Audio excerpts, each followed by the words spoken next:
prestigious occasion. It gives us immense pleasure to welcome you all to the second International Conference on Materials Innovation and Sustainable Infrastructure, ICMISI 2026. Proudly organized by Department of Civil Engineering, Vishnu Institute of Technology, Bhimavaram, India. In technical collaboration with Pune Institute of Technology, Fukuoka, Japan. This conference serves as a global platform bringing together academicians, researchers, engineers, and students To share innovative ideas, present cutting-edge research, and explore sustainable solutions for the future of infrastructure. Now, it is time to begin this auspicious occasion by inviting our esteemed dignitaries onto the dais. May we request the audience to kindly welcome them with a round of applause.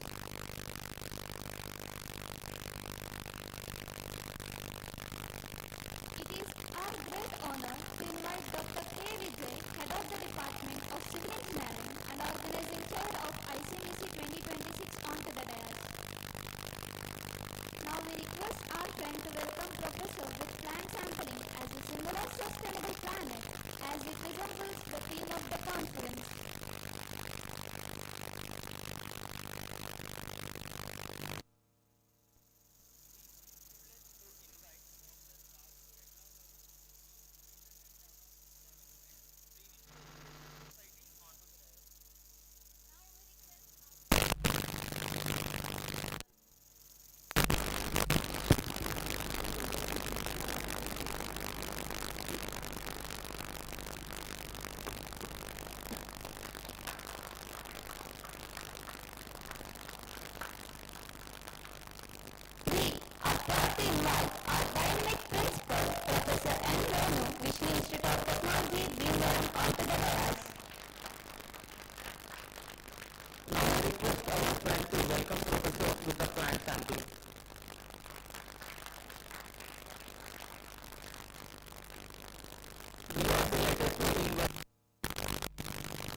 To set the tone for this conference, we invite Dr. K. Vijay, Head of the Department of Food.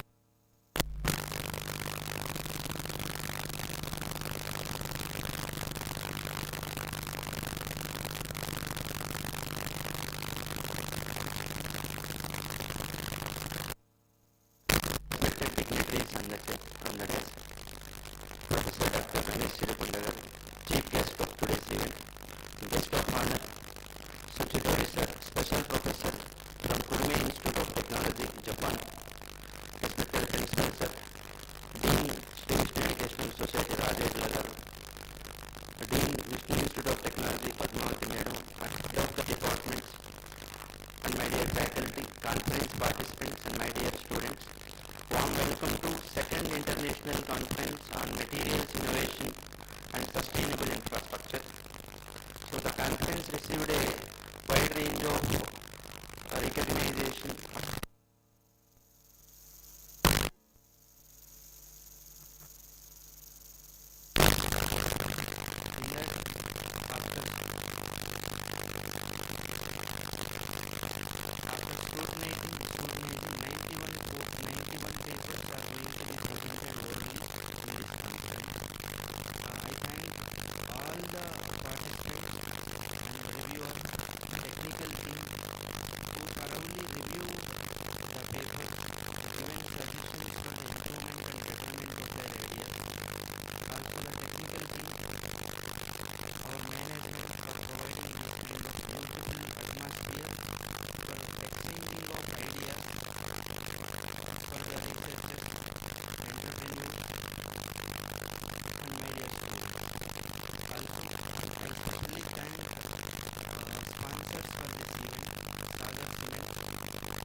Thank you, sir, for setting the context with your opening note.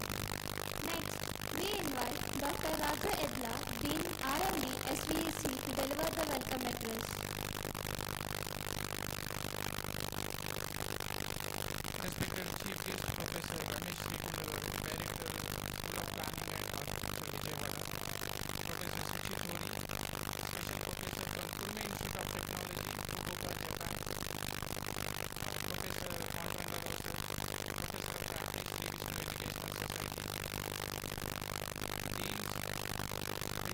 Japan.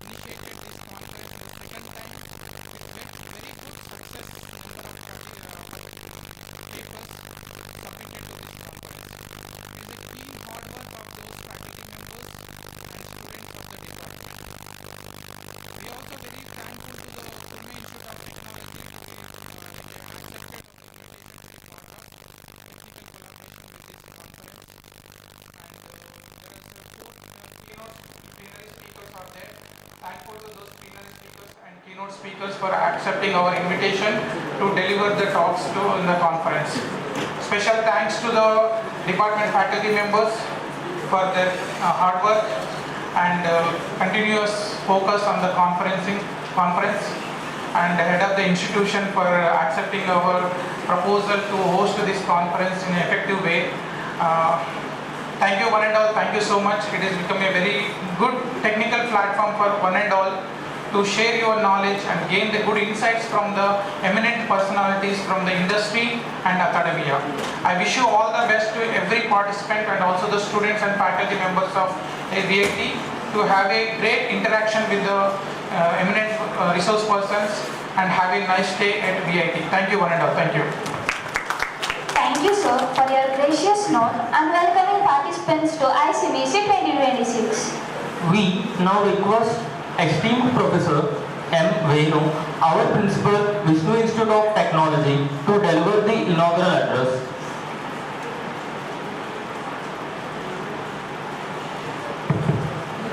Respected today's chief guest, Dr. Ramesh Sekonda, Director, School of Planning and Architecture, Vijayawada, and a special professor and invitee, guest of honor today, Dr. Suchitori from Japan, and Dean R&D SVS, Dr. Raju Edla, and HOD of Civil Engineering Department, VIT, Dr. Vijay, and Dr. Pandaranga sir, Professor of Practice, SVS, and Dean R&D with Business of Technology, Dr. M. Padmavati, HODs, faculty members, and my dear students and all the participants. Very warm welcome to all of you today. So really I am very happy to see the second season of conference conducting by Civil Engineering Department, Business of Technology. So as you know, the materials innovation and the sustainable infrastructure, as the name itself indicates, the advanced technology, how the world is rolling for. So again, it is a very important conference. At the same time, as the convener of this conference, Dr. Vijay has mentioned, a lot of response came from different countries, not only from India, other countries also. It is a very good platform for the researchers, especially in the era of the materials innovation. So as the materials are very much needed for the development of economic growth of any country. So we are moving ahead and we are marching ahead in the right direction. At the same time, I would like to say a few words. So this Business of Technology is started in 2008 with 4 branches of engineering. Of course, the civil department started in 2011, and at present we have the intake of 1140 in each year. And I am very happy to say that so we are the Business of Technology is ranking 3 in the state of Andhra Pradesh among all private engineering colleges.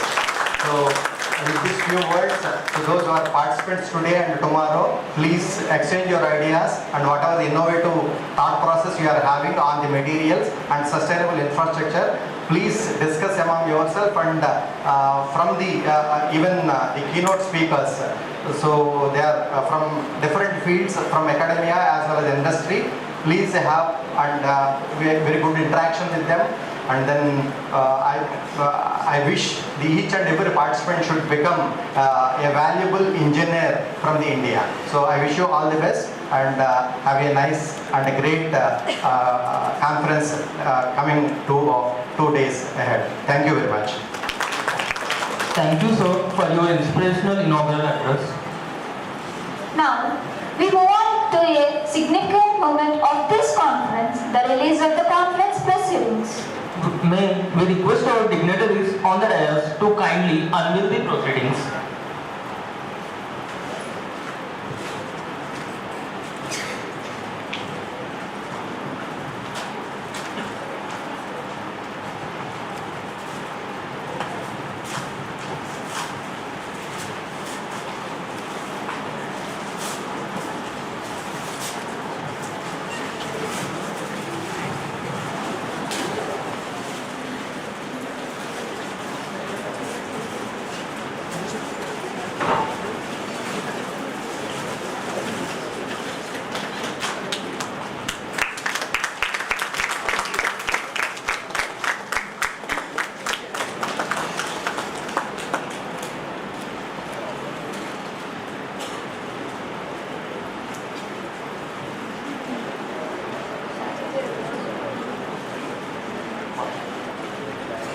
Now, we are honored to invite our guest of honor, Dr. Suchitori, Special Professor from Kurme Institute of Technology, Japan.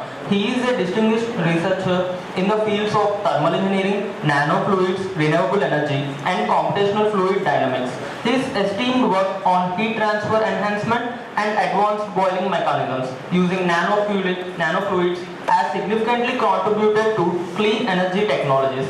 He has been recognized with several prestigious awards, including Best Researcher and International Research Excellence Awards. We are honored to invite guest of honor Dr. Suchitori to address the gathering.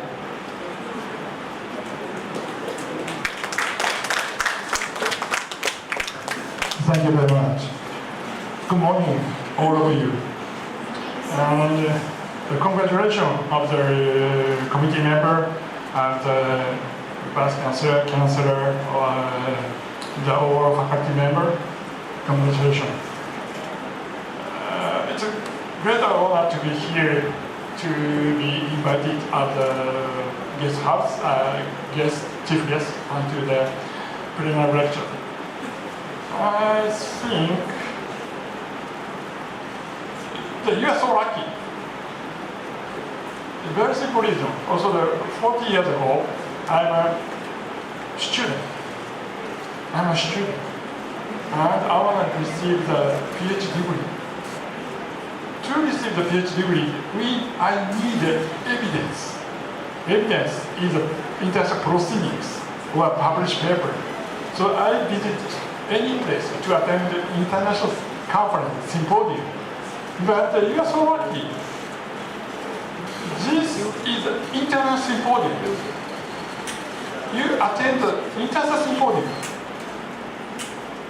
But if visit international symposium abroad, you have to spend more money to get the travel ticket, to stay in the hotel. You spend more money. But this time, you attend the international symposium. You don't need the money to listen to the many good information. I hope that after attending this symposium, this conference, your study, your research knowledge substantially increased. Some students wanted to study more and more, and some students deeply research. After that, some students go to abroad to receive the PhD degree in USA, EU, and so on. I hope, please visit in our university in Japan. Finally, I hope that this symposium, this conference will be successful. Thank you very much. Thank you, sir, for sharing your valuable insights. We now invite our chief guest, Professor Dr. Ramesh Rikonda, Director, School of Planning and Architecture, Vijayawada, a distinguished academician, researcher, and expert in sustainable architecture and urban development. He has served as Chief Architect and Director of Planning with research contributions from IIT Delhi in energy efficient and sustainable buildings. With over 100 publications, international projects, consultancy works, and prestigious awards like World Habitat and IMRF awards, he had made remarkable contributions to the field. Currently, he is serving as Director of the School of Planning and Architecture, Vijayawada. We are honored to invite Professor Dr. Ramesh Rikonda sir to deliver his address. Good morning to one and all. I feel privileged to be here, especially this esteemed institute, and a part of this second international conference on material innovation and sustainable infrastructure. This is the second one which we are seeing it. It is an excellent one, what I could able to see. The kind of contents and the programs what has been created, and then which we are going to have almost 2 days on this particular occasion. Especially, I also extend my gratitude and as well as my heartful greetings to the guest of honor, Suchitori, Professor, Komi Institute of Technology, Japan, and also Dr. M. Venu, Principal, Vishnu Institute of Technology, and also HOD, Mr. Vijay, and Deans of Padmavati ji and as well as Mr. Raju, who are all there on the dais.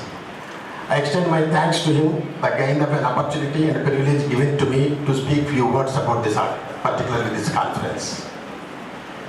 This conference gives various elements what I just start seeing about it. It starts from the unit level considerations to the regional level considerations in the city, which comprehensively covers every element what a civil engineer and allied disciplines what it's supposed to address such kind of challenges. I believe this conference will lead to very insightful deliberations that will be benefited in academia and industry. That's what which is essentially required as far as NEP 2020, you know it very well, what it indicates. It tells to you to how academics is going to really support and industry fit academicians, like how we have to nurture and send the students to the industry, not to have any kind of a difficulty to absorb in the industry and to face the challenges whatever it is required. And if I start seeing about it, smart cities and urban development, where this is one of the topics where some of the deliberations and papers must have been received. As he is telling about it, good number of papers are received.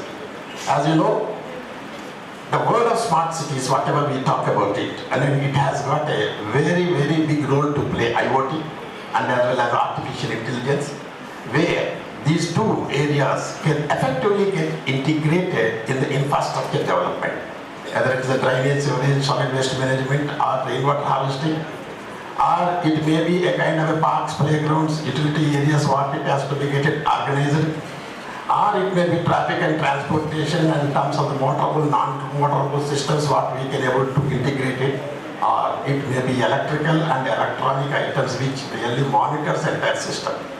All these things generally get it integrated in the smart cities. So there is a big role to be played by mechanical engineers, electrical electronic engineers, signal engineers and civil engineers. So that's where the smart cities are integrated approach generally we look at it. There is another important thing what I could able to see is the transportation systems, where transit-oriented development, a connectivity which really makes a particular settlement and the area, the patch of the land which it has got connected means it improves this economy, improves its transit mobility, improves its kind of a type of a systems what it is get connected to the spaces what it has been designed. Another one, environmental management and climate issues. This is one of the important area where everybody is keep talking about it, climate change. Kyoto Protocol in 1996 it has started. So many Earth summits and so many kind of meetings at COPs, whatever we say, conference of parties by different countries got together and start keep thinking about it, what exactly the climate change and how this climate change is going to affect the entire planet here. What are the role of our specifically engineers and engineering mitigation techniques, how it is going to facilitate to reduce the impact of the climate change. And finally, hydraulic and water resources, which is the lifeline for a city, the source of the water, and from the source to the pipeline connection to a unit of a residential small unit, how entire thing has to be integrated. Is that source of water is quite sufficient to us? In what way it has to be brought? In what extent we can able to have the OHTs and through which the water supply to be a single individual plot we have to give it. Everywhere there is a hydraulic engineering, and also the kind of a loop system and the kind of open-end systems, in what way this water has to be brought from one source to the tanks to the individual plots. This is where the engineering is really involved, where we can able to work out the pressure loss and the number of turnings and what way we can able to give. Normal pressure can able to take the water up to the 3 to 4 floors what municipal authorities promises to every residential unit. So where it is not there, the science and engineering and architectural technology and planning, which is essentially required today. So broadly, comprehensively, most of the areas have been dealt and curated very interestingly the topics what I could able to see, even including the geotechnical engineering. Unless otherwise you understand about the topography and topography related to bearing capacities, you cannot construct any building. Either it is a kind of a seismic zone or flood prone area or onshore structures or offshore structures, all other items which it is going to stand on a piece of a land. Land should have a knowledge about what kind of a material it has got, where such kind of a structure can able to sustain. Whether in Japan, like places where we can see structural isolation, the building will move horizontally instead of it is the deflection which it creates whenever the vibrations or seismic attack really faces any kind of a structure. So such an excellent kind of a topics and what generally as an engineer covers, which is essentially required, and it has got a tremendous social responsibility of ours which we can able to make it. So the given opportunity to see into the topics what has been dealt in this international conference, it is amazing. Every paper definitely would have improved our knowledge levels. Every person, whatever has contributed their innovation, their ideology, their thought process, their concept of thinking, which is essentially required as on date. And finally, there is another topic which it is directly related to my topic of smart cities and as well as architecture and building engineering. That's what I am going to have a next lecture. But the same thing, I don't want to continue and make you to more. See, make you to not to get any boring about such subject to elaborate here in this context. I wish that this conference is going to yield a lot. End of the conference, we are going to learn a lot. Or this conference will give you a lot of things to take you from this which you can able to use it in your day-to-day life, in your academics and even in the industry. Wish you all the best for the given opportunity. I hope, again, I wanted to say greetings to all the persons, especially the HOD and the principal, and the chief guest and the persons who are on the dais and the experts sitting in the front row. Thank you very much once again. Jai Hind, Jai Bharat, Dhanyavad.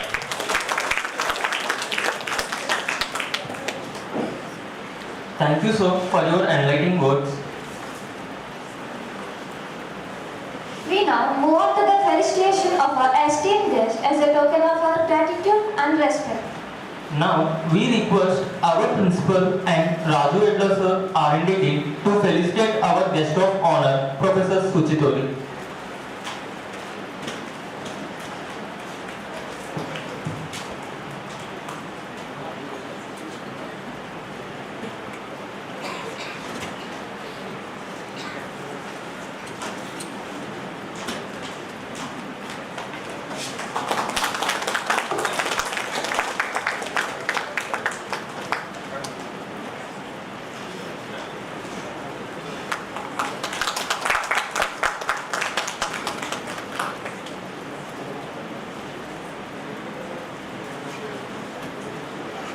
Now, we request our principal and Raju Edla sir to felicitate our chief guest, Professor Dr. Ramesh Sri Kondagaru.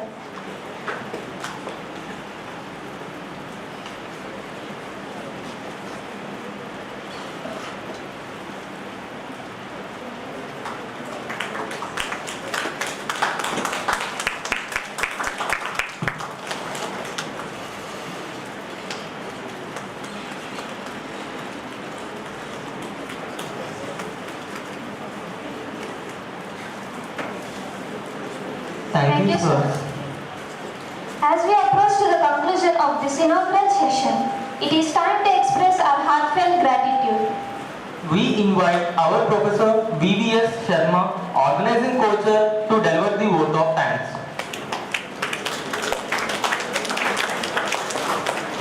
So good morning all, it's my privilege to deliver a vote of thanks on this auspicious occasion. So first of all, I would like to express my sincere gratitude to our principal sir and vice principal madam for their continuous guidance and support throughout the conference.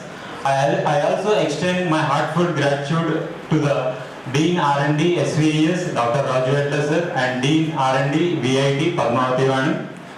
So my sincere appreciation goes to the conference coordinators and session chairs for the dedicated efforts in planning and conducting the sessions successfully.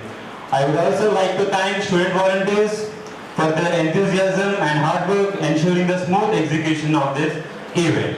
Finally, I extend my gratitude to all our sponsors, beloved sponsors, for their gracious support. Let's join today international conference proceedings and make the huge success. Thank you all.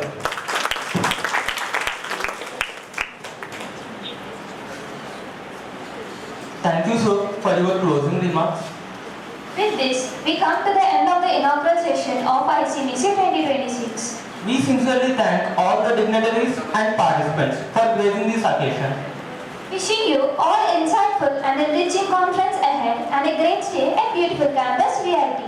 We request all the participants to have a high tea arranged at the lobby and the under open auditorium in the ground floor. We request all the participants to be back at 10:30 for plenary session. We request the student volunteers to guide them. Thank you all.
Good morning to everyone. Good morning, sir.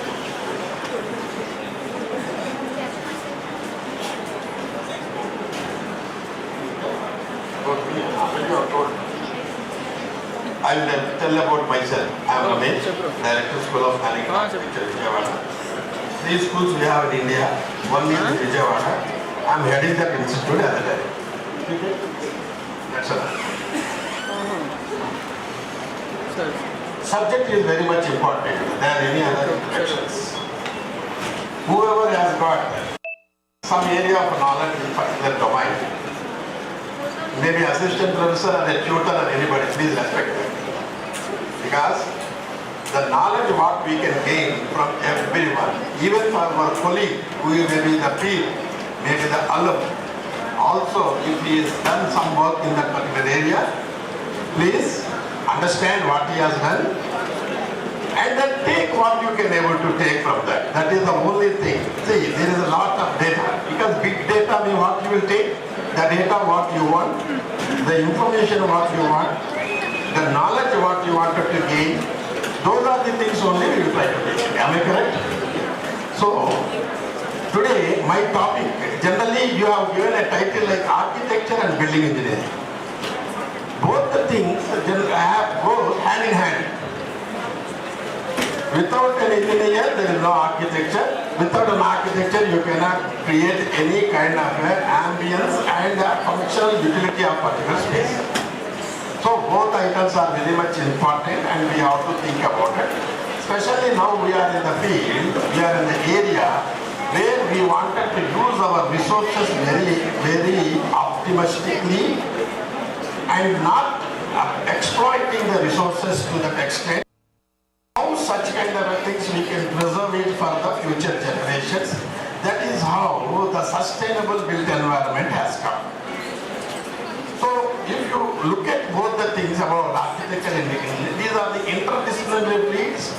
Generally it is getting integrated design, engineering and environmental sciences. Architecture and sustainable built environment, you see, it focuses on creating functional utility of particular space and efficiency of it and also environmental friendly solutions what we can able to give it to them. It also addresses the rapid urbanization and morning we just put one point there at the climate change. You know, then whenever we talk about the climate change, because of the gases, the temperature of the earth is getting increased, glaciers are melting, sea level is rising, and there is another natural and calamities are getting disturbed. That's how if it is going to happen, planet Earth is in a very endangered position. For such kind of things, what as an architect or as an engineer, kind of a contributions we can able to give it from our side. It also gives, and we also think about what is the climate and occupant-centric design. Occupant-centric design in the sense, now the one what I am showing it to you, if the same material is not visible to the last seed, it means there is something wrong in my way of consideration of the frame of this particular PPT. I could have kept the font size is bigger so that last person who is sitting there maybe away by 25 meters from here, so you could be able to see. That is occupant-centric work and occupant-centric design. We have to think about it. And also it has to enhance the human comfort and health. Health means engineer and architect generally what we do is the interventions whatever we do is non-pharmaceutical interventions, non-pharmaceutical considerations. It is not like once you get a headache you take a tablet and all right after some time. But you create a kind of an environment where the healthy condition you are going to create it, not paving a way to get any kind of a unhealthy situations in that particular built environment. And it plays a vital role shaping the future and resilient and smart urban environment. So it encompasses what? Building design, structural system and construction technologies. It also tells about HVAC, ventilation, indoor air quality, which is essentially required where the sustainable built environment addresses it. Studies like building materials, which is required to us to understand Materials will have what is the kind of a behavior. One is thermal properties it has, physical properties it has, chemical properties it has. Whenever we talk about the building to bring the heat from higher end to the lower end, then that particular material should behave, and here of the material will talk about the K, rho, C values of that particular material. Conductivity K, rho density, C specific heat. So this is the one which governs us to tell you how heat transmittance is happening from higher end to the lower end. And it also bridges the gap between theoretical design and real world performance. Contributes a resilient and smart and future-ready built environment. Let us talk about the planning and designing process. Specifically, it will have most important thing is one, climate, and the user, how he responds, and the performance assessment of particular space, what has been designed, and then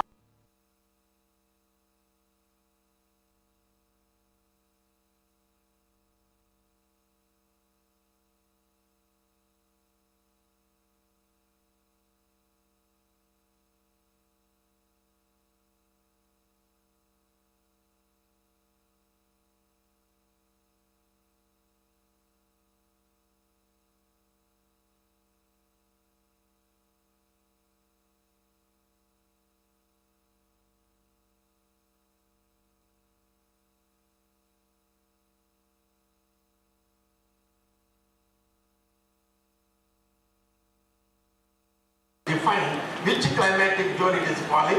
According to the climatic zone only, entire design exercise, we are going to do it specifically to the sustainable built environment. So these are the things generally we can able to see. Whenever we talk about the climate means we talk about the wind speed and its direction, and the temperature variations about every month, and daily hourly temperature also we try to take it for consideration of these things into the design. And the humidity, of course, it is the one which really to be seen in relation to the temperature. Then only you will be in a position to say whether how many discomfortable hours or bin hours we have to address it to bring to the comfortable hours. So that much of energy you have to use it by means of passive design or even an artificial design, so that much of heating and the cooling load can be worked out on the basis of the discomfortable conditions what we work out throughout the year. Then sustainable built environment, it generally we see about the engineering, architecture and planning related items promotes this is a kind of a sustainable built development environment. It has to be designed, constructed, operated and maintained in the way to minimize the negative impact on the environment. That's what initial our starting remarks starts with that. The key parameters of what? In the sustainable parameters. One is site planning and land use. Second one is energy efficiency. Third part, you can say third vertical is water management and material resources. Fourth vertical, indoor environmental quality. Fifth vertical is the transportation and mobility.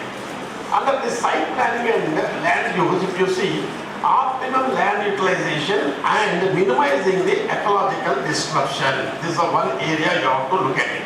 That weightage method can be given all kind of areas what we work out.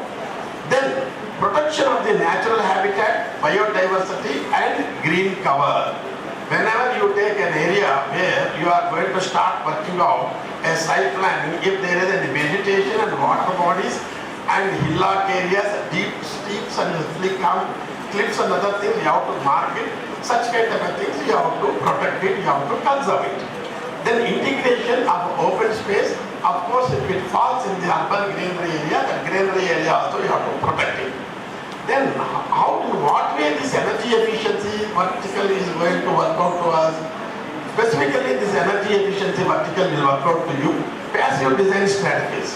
How a building has to be oriented and what exact the shading and insulation we can able to bring in. Why this shading and insulation? The shaded area will not have the direct beam radiation. Once the direct beam radiation falls on a surfaces exposed to the sun, and radiation and temperature, both the things work on the surfaces exposed to the sun. So what it generates a film in the hot and humid and hot and dry areas. That film has got much more temperature is solar air temperature. Solar temperature. Solar temperature means radiation and the temperature, both the things working on the surfaces exposed to the sun during the daytime. Sun, of course. During the daytime only you will be seeing the radiation. So how we can able to do, in case if you can able to do shading in a proper way, self-shading, shading by churches, shading by material projections, shading by balconies, shading by means of the building itself, it protrudes and shades certain maximum extent of the building, shading by vegetation, shading by some blank walls, shading by some fox walls.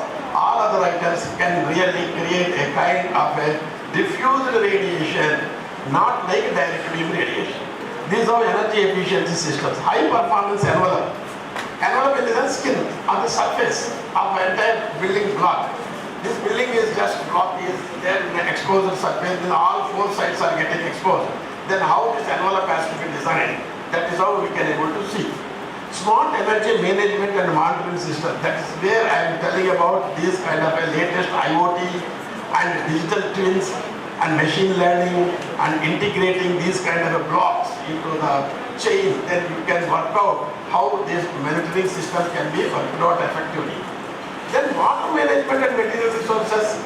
Whenever we keep talking about the ICMISI, green rating organizations like TERI or Griha and other things, is telling you water is also essentially important whenever you detail a building layout plan in a proper way.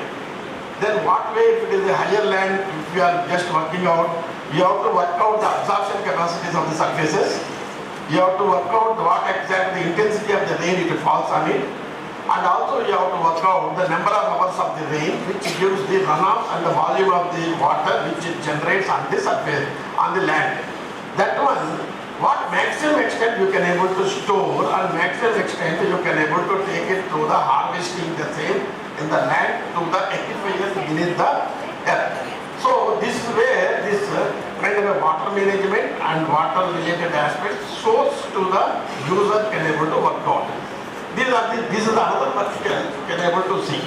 Indoor air quality, adequate natural ventilation and daylighting. In case if we have appropriate daylighting, then obviously we try to reduce the use of the artificial lighting. Even in the artificial lighting, if we are using the energy related, the lumens per watt, the efficacy of the particular light has to be worked out.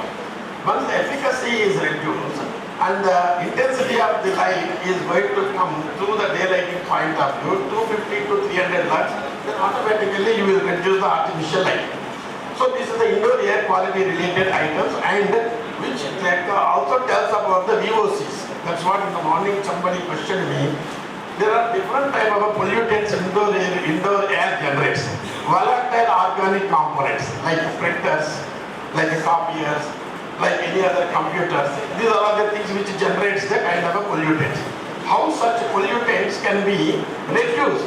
By working out the number of air changes by the exhaust artificial system, or the window and slit opening systems, or thermal buoyancy related concepts. If you can able to integrate it, you will be in a position to happily can bring the number of air changes as far as the National Building Code is concerned.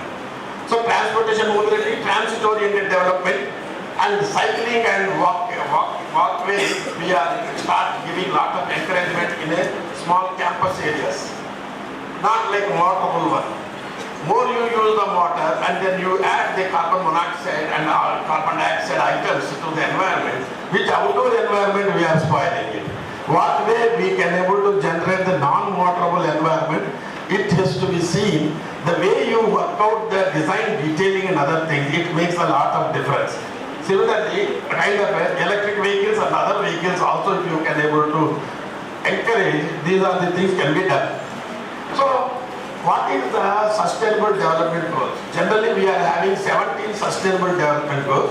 Out of 17, these are the things which 6 are directly related to the engineering and architecture. That is, the first one is a good health and well-being. That is the one, whatever we design the built environment, it has to have the good health and well-being. And the second one is the clean water and sanitation. That is the sustainable development goal number 6. Seventh goal, what has been mentioned was affordable and clean energy. clean energy, that is energy efficient buildings, renewable energy, how we can able to use, that is solar, wind, geothermal, and reducing energy by through the affordable designs and all other items. That is a sustainable development goal number 7. Goal number 9 says industry innovation and infrastructure.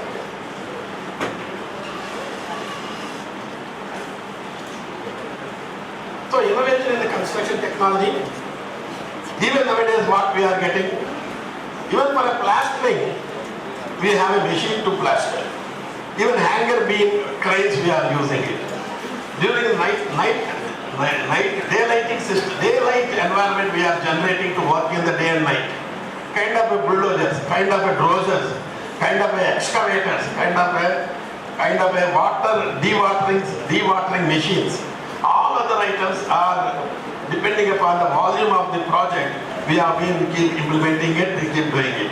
If you can see, DLF and other organizations, they started doing this kind of a high-end innovative tools and technologies. They are using it in 4 and 4+1 towers are coming in Amaravati capital region. It is just started. If it comes to certain stage, since we are very close by, you can able to see how these kind of innovative machinery they are using it for the construction industry. That is where they can able to. Earlier what we used to teach, pattern CPM. Pattern CPM probably every civil engineer said it will be there on their tips. But other than the Primavera, there is another software is also has come in the market. And Google-based softwares and micro-based softwares, project management and project engineering technique, how the risk assessment we can able to work out, whether it is a financial risk, whether it is a technical risk, or it is a mechanical and machinery related risk, or itself material itself has got its own time for curing and taking to the next level. For such things generally get it integrated in the particular software and it able to give to us. Of course, if the budget is not problem, or what extent the critical path and the critical time we will be in a position to complete the projects. So that is where industrial innovations and infrastructure is going to support to us. That comes under the sustainable development goal number 9. Sustainable cities and communities. It is nothing but morning also I was keep emphasizing. Smart cities, what we talk more about it, it is a digitally controlled system to optimize the usage and also to work out what exactly it requires to a particular person. For instance, I will tell you an example to you. There are 5 different zones or 5 different residential pockets are having the OHT tanks of almost like 50,000 liters OHT tanks. If one tank is coming to zero, automatically other tank which is having the excess water, then that will pump that water to that particular tank, other than bringing the same thing from the main source. To come to the main source, it will take lot of energy and lot of time. Automatically all tanks are got connected. All tanks are got connected means imagine their water level is the same all the places. When it comes to the danger mark of asking for the extra water from the source, automatically it pumps to the all other areas. How it can be done? It can be done digital integrated system. It has been worked out especially for the Amaravati capital region. Even same way in Amaravati capital region for the district air conditioning system. Every building has got its own air conditioning system of chillers and other things. It is more expensive. Entire street full of multi-storied buildings. For all the buildings together, how much load of so many tons of the air conditioning is required, it will be generated, the chill water will be generated by one particular unit and it will be pumped and it will be given to the different blocks or building blocks having 10 floors or 25 floors or 30 floors. According to the demand, they can use the chill water and the metered chill water. It is like in Singapore and other places whatever we see. Similarly, these kind of things we are already done and it is on the way. Amaravati Capital Development Authority, especially ADC Development Corporation, has already taken up and it has tenders also called for. Because this much of latest technology we are using it in India, especially in Andhra Pradesh, you are accessible to it, then you can see and learn and then you can do much more better after doing it in what way it can be improved by your knowledge. So of course, climate action plan. Every city is supposed to have a climate action plan. Action plan specifically line departments, as you know, line departments of what? Who are all going to give the action plan? Action plan line department, one is solid waste management line department, water supply and drainage line department, road and buildings is a line department, environment committee is something like that is also line department, or even water supply and other traffic and transportation. All these line departments together working a city to function. For such kind of a line department, wherever they will be in a position to give the solutions like energy efficient and climate friendly solution, such solutions can be worked out in the phase manner, first year to 10 years, in what way they can able to achieve the goals, such kind of an action plans they have to prepare. These are the specifically 6 verticals what we have in the sustainable development goals. These goals already in the entire any city development plans or any neighborhood planning or even a building unit level planning, we have to use it accordingly. These items can be addressed. So key parameters in the neighborhood scale and energy efficiency, that is what densities and land use mix, building orientation and design, open space ratio. Open space ratios generally what we call for any layout, GO 119 of Andhra Pradesh specifically tells about 10% of the open space you have to leave. That is where how the 10%, why not 15 to 20%, the question one can rise. This has been worked out, 10% of the open space, and that is purely meant for developing the greenery. That is good enough, even including other open spaces like water bodies, hillocks, roads, pavements, and other some setback areas. These things are not covered in this 10% of the open space. Provided if you can cover these are the things in this capital region itself, almost like 45% of the green space you are having at a city level. In generally, city land use development, if you see about it, 45% is the residential use, 20% is the traffic and transportation use, and then 8%, 5 to 8% is the commercial uses, and also some 7 to 10% is the just more or less it comes to that one for you for the industrial development, and 10% almost, you mean per person 8 square meters of the space has to be allocated for a green space. That is gives even not only the greenery as well as for the recreational purpose. That's how it will come. So open space ratios at a unit level, at a city level, it has to be worked out. More or less it gives you the better environment for providing the oxygen. Those spaces are called lung spaces. So shaded energy infrastructure, that is the district energy, renewable energy and microgrid energies. And then modal speed and transit and accessibility and traffic flow optimization, you have to do it at this kind of a neighborhood level parameters. Water energy in excess, supply and wastewater reuse, integrated systems and pumping efficiency. The wastewater generally we get it from the STPs. The wastewater we get it from the STPs, you have to recycle it. May not be directly for the potable water kind of a thing. It can be used for the landscaping and other flushing purposes we can able to use it. That has been used in several areas. So wastewater recycling is also one of the important things. So every city is being able to have the STPs. So STPs generated wastewater, how it has to be addressed, it has to be seen. Smart energy system management, that comes to the real-time monitoring, how the lights and other things in that's called dimmer controls, whatever we call about it. Whenever the cloudy and overcast sun we will be in the position to see, automatically the dimmer controls will work in such a way that it gives you required levels of the lux levels, the places whatever you want. For reading, you require lux level of 250 to 300 lux level per meter square. Similarly, for a bedroom and other living areas, it requires 150 to 200 lux levels. So in the kitchen also you require 250 lux levels. In what way we are achieving it? Whether by means of opening the windows in the daytime, or you can able to work out a normal artificial lighting, energy efficient lighting. In case of any overcast or any cloudy days, the dimmer controls will work. The desired lighting, what is required, it will give you on the surfaces of that particular flow or intensity of the light. You can see it by means of this kind of a technological innovation.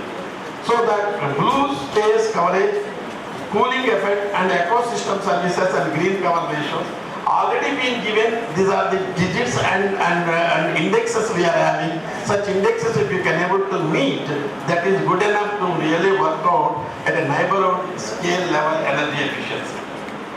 Let us say parameters influencing energy efficiency at a neighborhood in a broader way. One is urban farm and layout, which you have to take into the consideration. Second one is the building design and the envelope design. Means envelope is the one which is getting exposed to the general natural condition.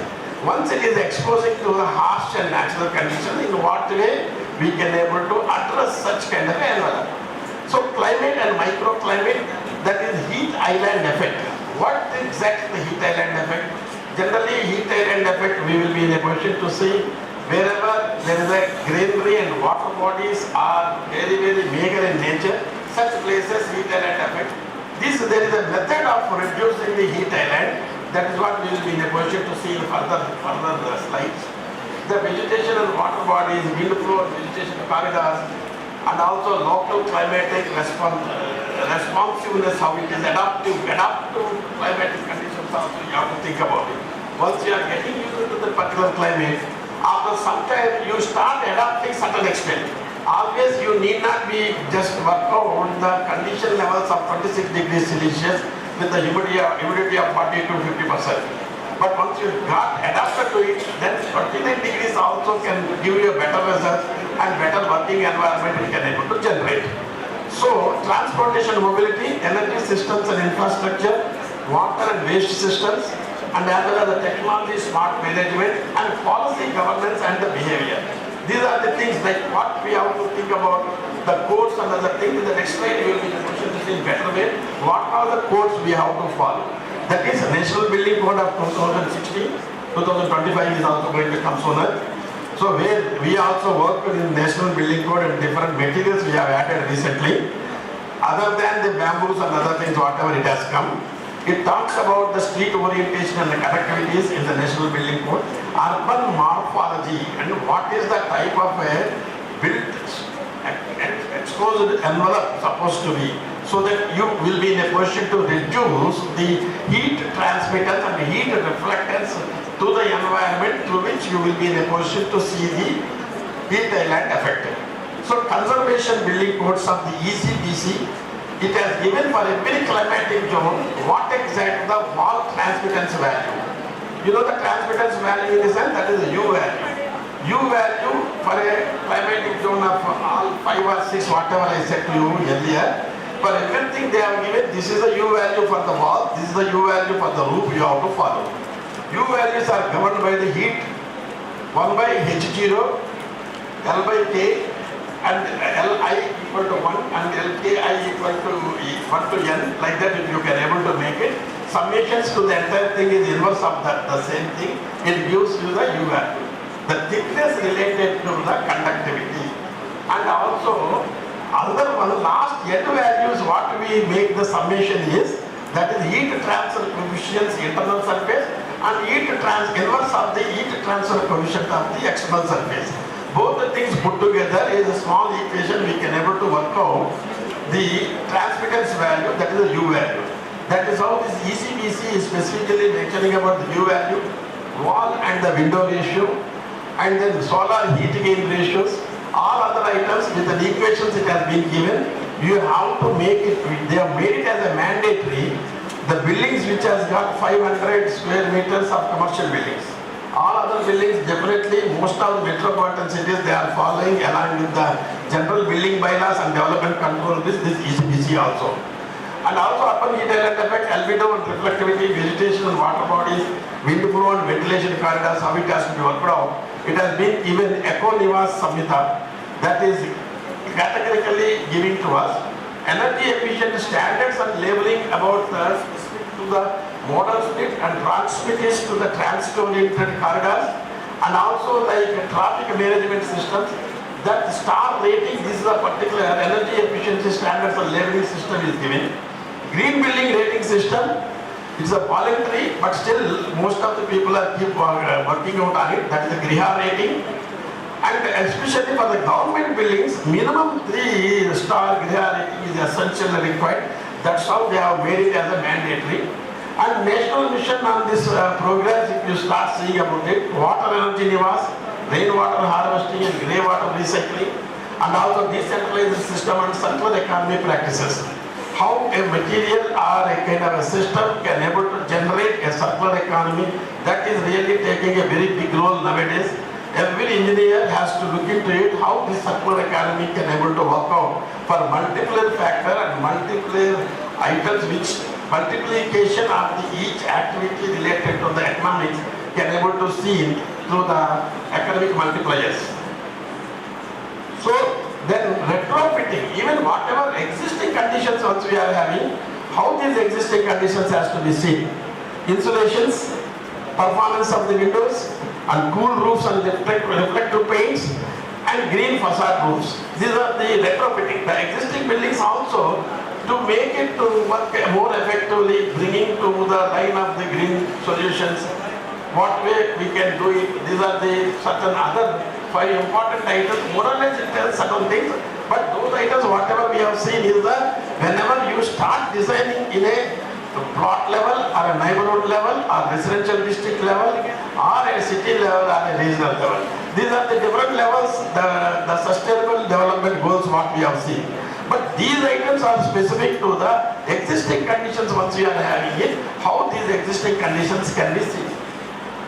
So, building will have 3 different type of energies. Finally, we are coming to the unit level. One is a thermal energy, which you have to address it, where comfort conditions we talk about it in any climatic zone. Next one is the illumination energy, that is the one lighting. Lighting related energy is the illumination energy. Third one is manufacturing of the materials. The energy what we have used it for the embodied energy. These are the main important items we see. When you start seeing it, commercial buildings almost consumes 32% of the energy and total energy, and residential building consumes 45%.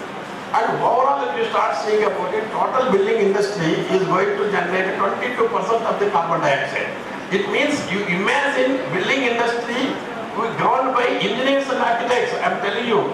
So there is a very much apt role we have to play for it to reduce the CNG gases, and also to see all 3 energies which normally gives 45 to 35% in commercial, residential and commercial buildings respectively. So how extent we can able to reduce it? Once you start reducing it, the same thing can be used in a more productive way in any other areas other than just spending it for the normal comfort conditions, illumination conditions, and as well as the specs whatever you give. Specs is the specifications what you suggest to the buildings. So in what way the degenerating system to the generating system. Any system whatever we are having, we can able to understand by different models and methods. After understanding it, you should see what quarter of what footing it has.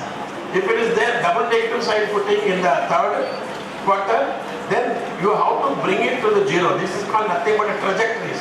The trajectory analysis which you can generate it to regenerating system by humanly participating in nature and co-involved in the whole systems of it. Sustainable design, if you can able to do it, you can bring it to the better side, that is the less energy required, and the other side where your assessment analysis which generates the trajectory which comes to you higher energy systems, in what way you will be in a position to bring it to the 0, 0 and to the plus x and plus y coordinates of such things. So you can see areas, eco-friendly materials and techniques, renewable sources, biodegradable, it should be reused and recycled, and energy efficient materials it has to be seen, and durability of lifespan of it, reduction in air, land, water pollutions, because pollutions is another big subject. I am just telling you broadly what areas will be covering it, and some of the areas with the small simple mathematical calculations I will show it to you next, because this gives you like how embodied energy and reuse of the waste products and renewable sources can be used to address these eco-friendly materials and techniques. The bioclimatic and biophilic architecture, how in what way the spaces can be addressed by introducing the greenery, type of a greenery, depending upon that greenery on the basis of the leaf density and leaf area temperature. There is a one model you can see. This is called Leaf Energy Balance Program, Berkeley. There is a one model. In this one, environmental parameters already been given. Then the environmental parameters related to the items which you cannot change it, that is shortwave radiation and wind speed and air temperature and relative humidity. The green area, what we are talking about it, that is the emissivity of the leaf areas. All the parameters that you can able to work out, easily will be in a position to work out once the creeper is being attached to the wall, what exactly the air temperature it will be in a position to reduce with the UC Berkeley model. So this kind of environment, what immediately it gives you, immediate ambient air temperature is going to be get reduced by 4 to 5 degrees, 4 degrees Celsius, not 5, 3 to 4 degrees Celsius. Once there was a 40 degrees temperature, 3 to 4 degrees Celsius, if you can able to reduce it, then it comes to the 37 degrees Celsius. Once the 37 degrees Celsius you have taken as an ambient air temperature, because of the U value, you can able to further reduce the temperature flow into the building from the hot and humid and hot and dry area by 7 degrees Celsius. Almost closer to 30 degrees Celsius will be the position. But any kind of a passive system, whatever we are integrating it, you cannot get like air conditioner. You can reduce the load on the air conditioner. You can reduce the number of hours of the air conditioning system. So that way you have to work out the energy efficiency. When I start using either it is a trombe wall or attached greenhouse or earth-air tunnel, or it may be a solarium, or it may be a rock bed storage system, or it may be any green walls, or maybe green roofs, or it may be cool roofs, or it may be cavity walls, or it may be rat trap board, or it may be any kind of a passive system of fat plate heating system, fat plate cooling system. All other items, whatever I am talking about it, there are 15 to 20 passive systems we are having. All other items can reduce the air conditioning load. For instance, you cannot get directly to the 26 degrees Celsius once the outside temperature is outside temperature is 40 degrees or 45 degrees Celsius. But only one particular one, that is the earth-air tunnel, it gives you better results. But even that also it never gives to 26 degrees Celsius. How it is not going to give, in what way we can able to work out, even the leaves or the creepers, whatever we grow on the surfaces, the leaf area temperature, leaf density and all other things, what we can see with the Berkeley model. In this leaf density air, everywhere there is a balance equation, that is a leaf energy balance equation. What exactly the leaf temperature? This is available also, you can able to check it, or this particular one I am leaving it to you. Somebody can able to process and see how the leaf temperature depending upon the density and the LSD and other things can be worked out. So there is another model what we are having.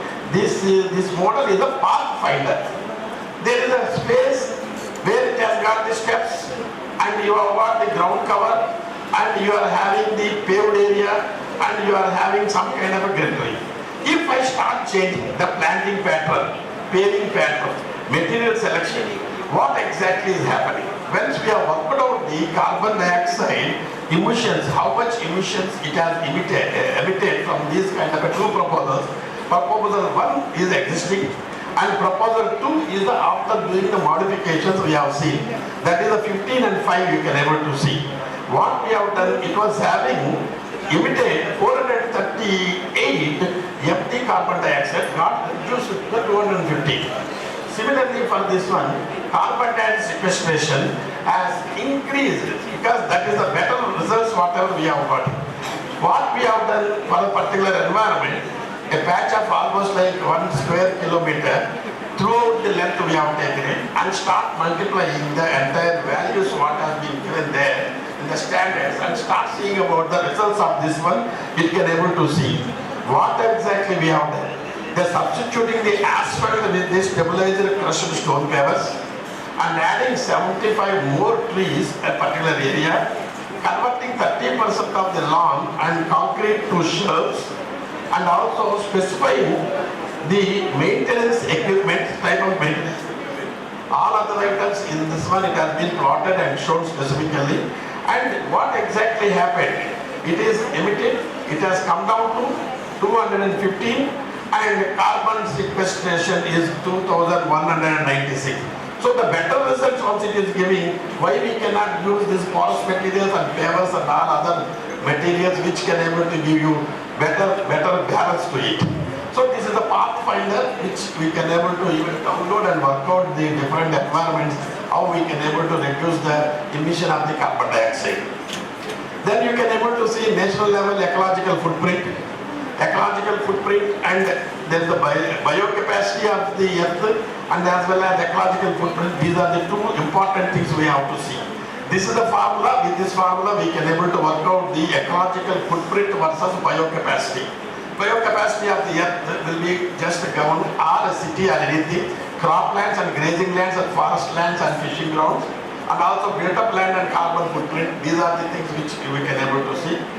Broadly, if you can see, like India-wise, what exactly we want. We have to know about it, where this particular one is going to be helpful to us.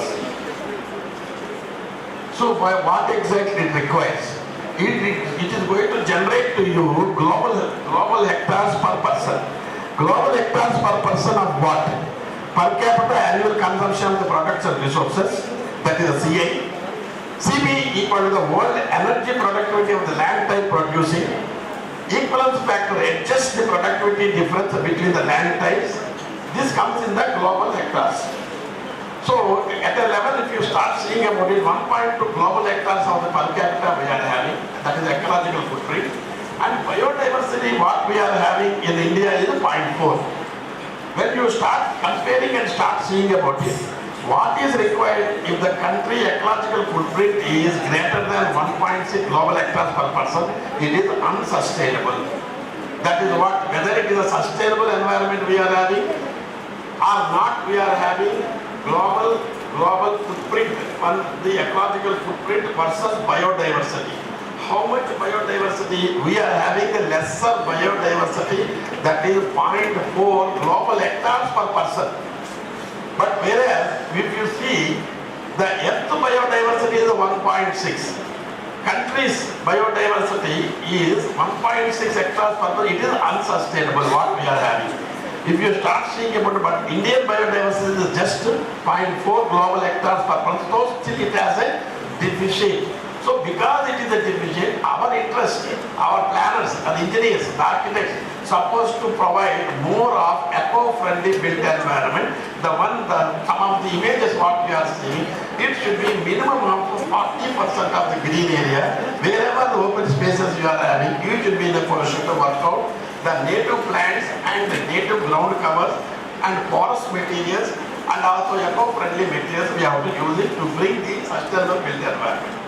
Then in the because Indian context in South India, mostly buildings if you start seeing about the courtyards will be there. What courtyards? Courtyards is the one, hot and humid area, coastal area is so huge. So it has to generate the kind of a airy movement. How airy movement can generate? Minimum it should generate 0.4 meters per second to 0.75 meters per second. In what way the air movement can be worked out? There is a formula we can able to see. B reference, the reference here, what we get it from the metallurgical department, exponential of minus K H by W, and also the coefficients of the vegetation and landscape and aeration. These are the coefficients you will be getting it, and ground and water correlations. Finally, all these things and aeration coefficients, if you multiply it, you see like enclosure 1, final courtyard, if you multiply 5 meters, see the difference wind speed is 5 meters per second, building height is 18 meters per second, courtyard width is 12 meters by 12 meters, and vegetation factor is 0.8, groundscape is 1.15, and fountains and water bodies we have kept it. Finally, the courtyard, once you substitute all these values, then you will be getting 0.8 meters per second. It means better environment, these kind of courtyards are giving it. That is the reason in South India, if you see, in Tamil Nadu and Andhra also, most of the old houses will have a courtyard in between. So what is the purpose of courtyard? How courtyard is going to generate the airy movement for diurnal variations? With this equation, one will be able to understand. And then heat balance equation in the building. It is a in the building, today itself you take it, temperature is a non-steady state condition. For every hour temperature is changing. Night, 12 noon to morning, 12 noon, or again night 12 noon, temperature is going up and coming down. It means the temperature is a non-steady state condition, that is nothing but temperature derivative is with respect to the time. Then what exactly within this volume we are having MACA, mass of this room and the specific heat of this air. MACA, temperature derivative with respect to the time, governed by 4 walls and the roof. The heat is coming from the all 4 walls and the roof and also window. And heat loss is happening, that is from the floor. This is the floor.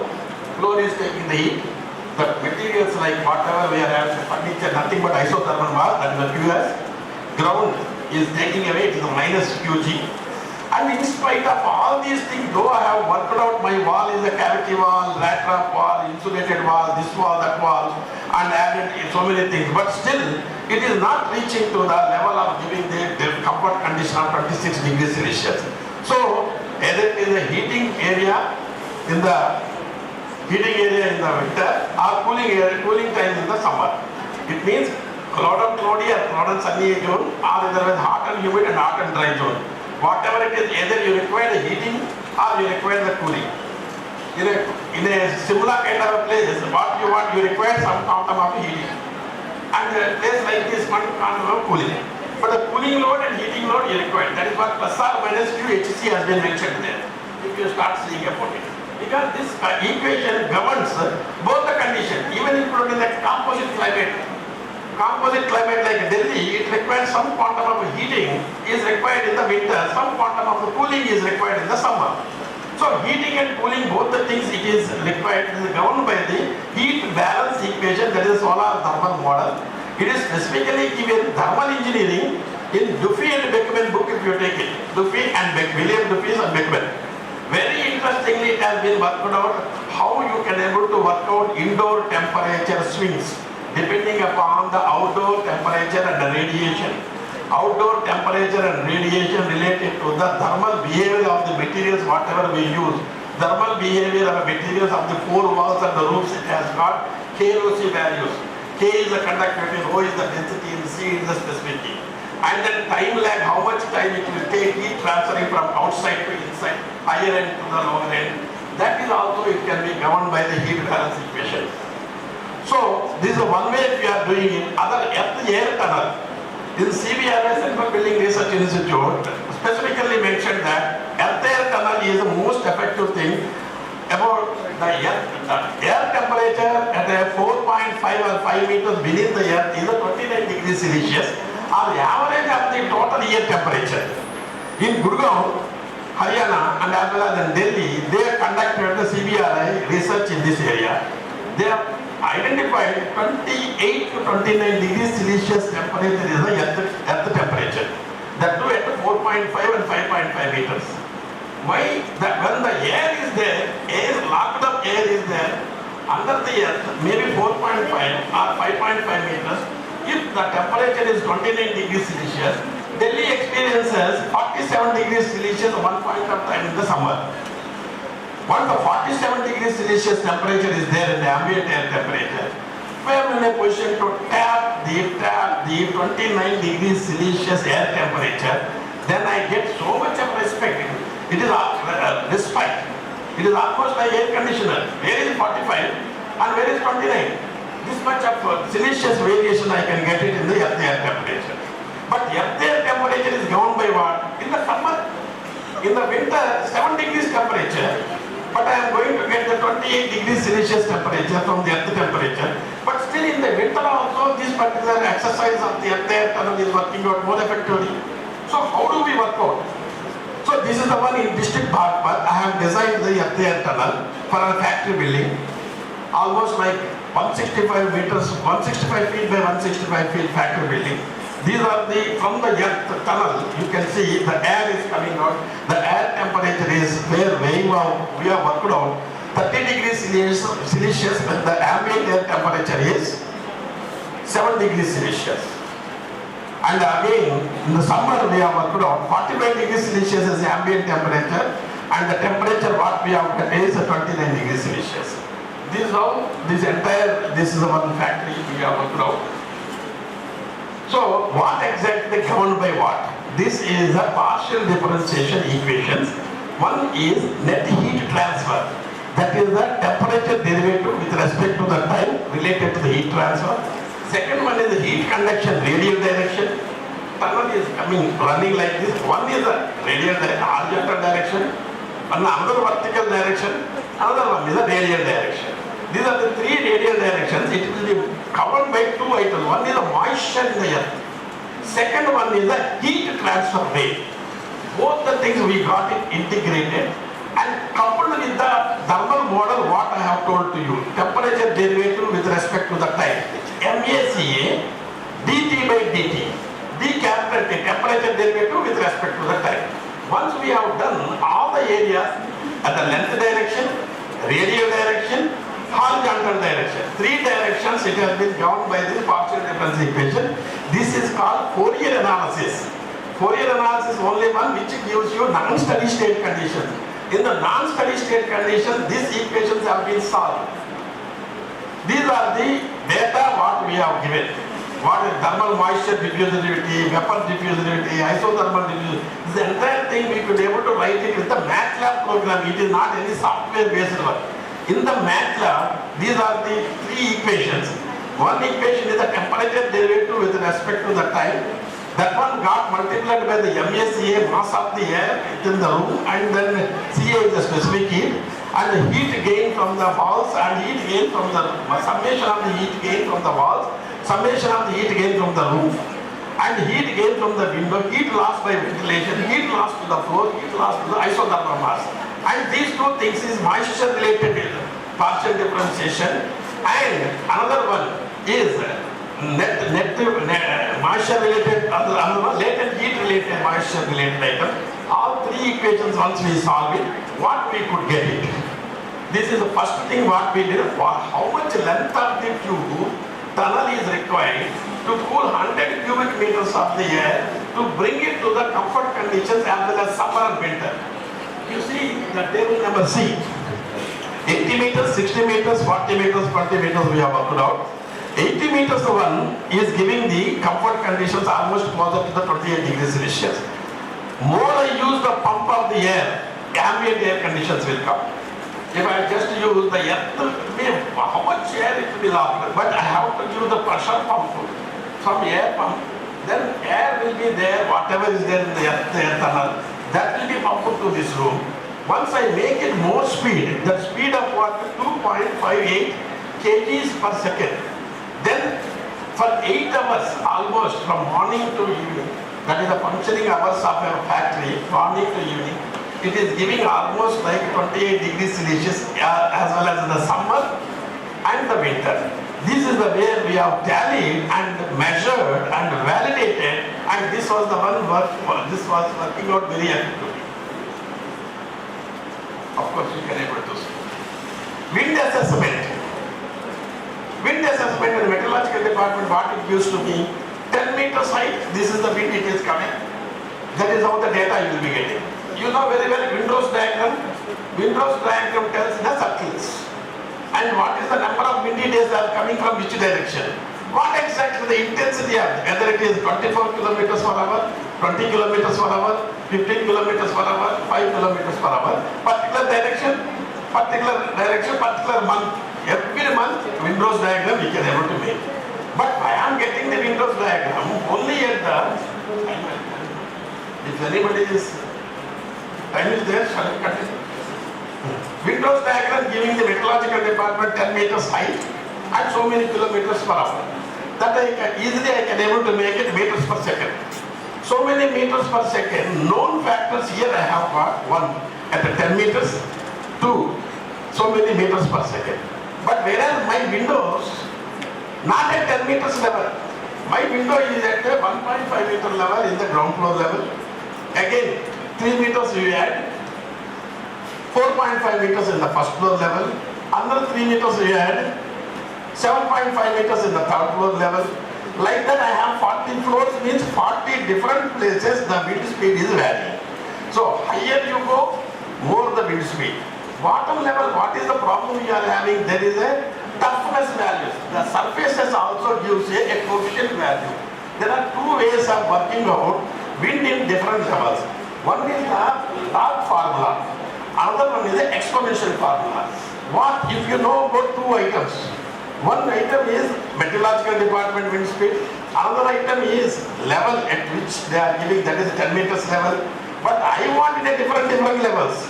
So then only I will be in a position to design my windows to bring the airy conditions into my buildings. Like V2 equal to V1 by Z2 by Z1 alpha. V1 or Z1 is the known factor. V2 and Z2 is the unknown factor. But whereas this particular level I wanted to have the wind speed with, easily I can able to work out both the things. For one building we have worked out. This is the windows diagram. This is the building having got how many floors? 1, 2, 3, 4, 5, 6, 7, 8, 9, 10, 11. In the capital region. And then this is the window which you are seeing it in the shaded. And there was a window also marked there at the corner. This is the windows diagram. With this windows diagram, for 10 meters level, I know wherever this much of wind is coming. I wanted to know in all the floors what is the wind speed is coming for that particular building it is existing. So this has been worked out. And the air chimney in Vijayawada, we have designed one that is called nothing but air chimneys of 8 we have designed for a basketball stadium in Stella College. It is working out more effectively. It draws the air and it also spreads the air to the basketball stadium. And the windows have been designed on the basis of the daylighting analysis, and it gives almost like 300 lux to the basketball floor. And in addition to that one, you can see the cavity walls has been used to reduce the thermal, to bring the thermal comforts to it. You can see the cavity wall function here. And building lot and block and city region. These are the items how these canopy levels and build form, heat island effect has to be addressed. And what were the approaches we can able to see urban units at the facade element, canopy, canon and blocks and other city and urban levels. How these kind of balancing equations can be done from the type of use, domestic hot water to the efficiency other items, and internal heat gains and all other items we can see. In what ways sky view factors, aspect ratio, building footprints, impervious and pervious surfaces, height of roughness, terrain roughness, vegetation and water can be integrated in the building blocks. And mathematically all items, the balance equations can be brought at a neighborhood level, you will be able to see. And different type of approaches we will have for the neighborhood level. One is a compact low-rise, scattered trees, and bare soil, sand, and integrating with the other built form. Once you integrate all these things, that is a LCZ4 and LCZ3, how LCZ34 is going to work out. First row is a LCZ4 and LC, that is a local climatic zone. LCZ means local climatic zone. Having these conditions, in what way we will be in a position to address kind of a situations of compact planning, deserted planning and general bare soil related planning we can able to do it. So these are the overall understanding whatever we have covered. This is the only passive cooling systems I have covered with the broad headings of all the things whatever we have spoken today. And also building scale level things also I have covered, that is illumination energy, thermal energy and as well as embodied energy. And mitigation level items, greenery and the green infrastructure and all urban planning and urban development items can be seen. Finally, what are the tools we are having in our hand? IES virtual environment, this is one software we have, we can able to develop it accordingly. Energy Plus, Concantum and Urbawind, Arc Plus, Transys and Event. Transys is a very effectively used software, we use it. And NVMet is an environmental metal app kind of a thing. This is the outdoor external environment, external temperature we can see. All these softwares SPA Vijayawada is having. Whenever you people wanted to use this software, how this software can be used, there are manuals we are having and we have got it. In case if someone wanted to do research in these areas, please welcome. First they can understand the software, thereafter they can make use of that software for a built environment at a unit level to the cluster level, to the neighborhood level and even up to the residential district level. These are the things, outdoor environment and indoor environment. Both the things you can able to work out, even including the Pathfinder, Transys, GIS. GIS I have not mentioned, it is nowadays it's like an AutoCAD. GIS has become a normal thing, just like an AutoCAD. These are the softwares, that is the tool of language, whatever you work out. These are the softwares, it has got its own internal mechanism to generate the thermal comforts, illumination energy, and as well as embodied energy, and also how building is getting rated, in what rating it can able to come with the weightage methods and all other digital information you will be getting it. It can be tallied with the measurements at the real-time situation. So that way we can able to validate the item or the software or a program, whatever we have made. I think this is all. There are some sketches on urban environment, how we can able to make it.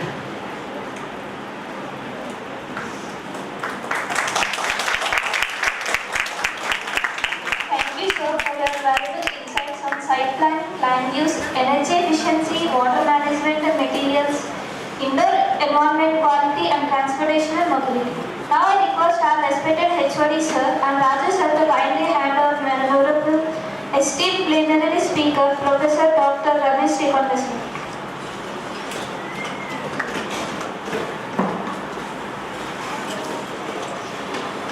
I request Father Amara to sir to join.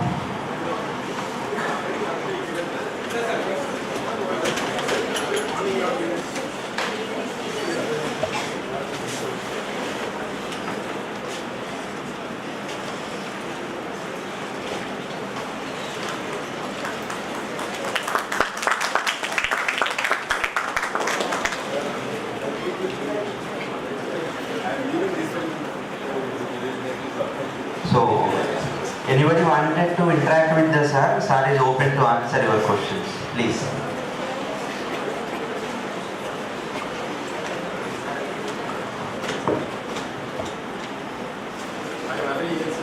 From that distance, whatever I am showing, it is not clearly visible to them.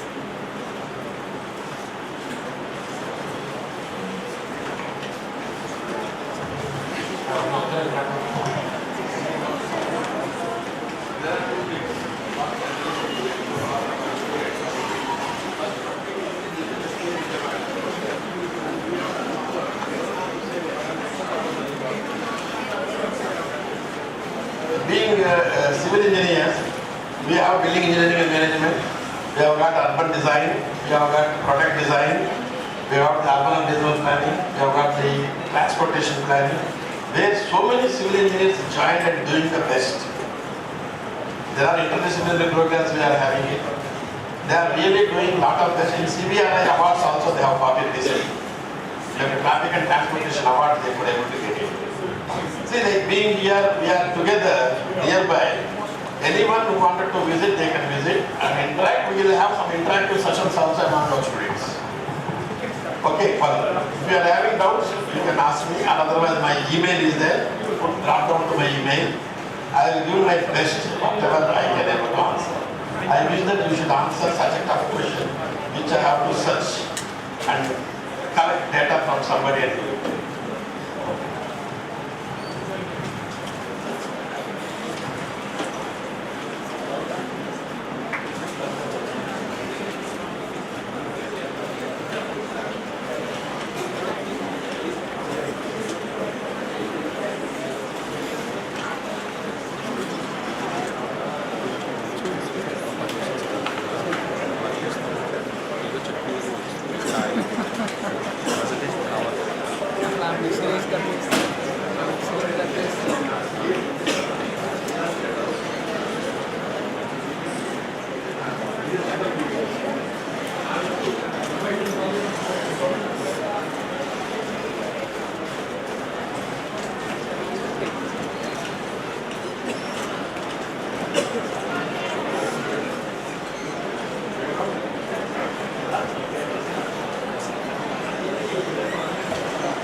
Moving on to the second plenary section, we request our Professor P. Yashwant sir to give the brief bio of Dr. Suchitori. Good morning, all of you. It gives me a great privilege and honor to invite Dr. Suchitori, Special Professor in Kurume Institute of Technology, Fukuoka, Japan. He is an internationally renowned researcher in thermal engineering, fluid mechanics, nanofluids, and renewable energy systems. He completed his higher studies in Japan and has held prestigious academic positions along with international research exposure as a visiting scholar. His pioneering work on heat transfer enhancement, advanced boiling mechanics, and nanofluid-based technologies has significantly contributed to the sustainable and clean energy solutions. He has led several funded research projects and published numerous high-impact papers in reputed international journals.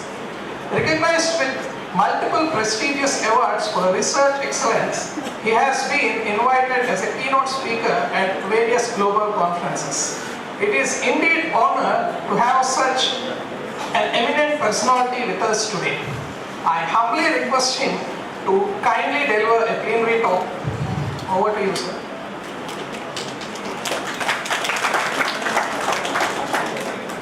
Thank you very much for the good, excellent introduction. Can you hear me back? Can you hear me back? Thank you very much. A little bit introduce myself. Maybe all students know that Japan is a four island. North Island, also Honshu Island, including Tokyo, Osaka, Nagoya, and the small island, the Shikoku Island. Last one is Kyushu Island. The Kurume technology is here. I live here to direct flight to Chennai.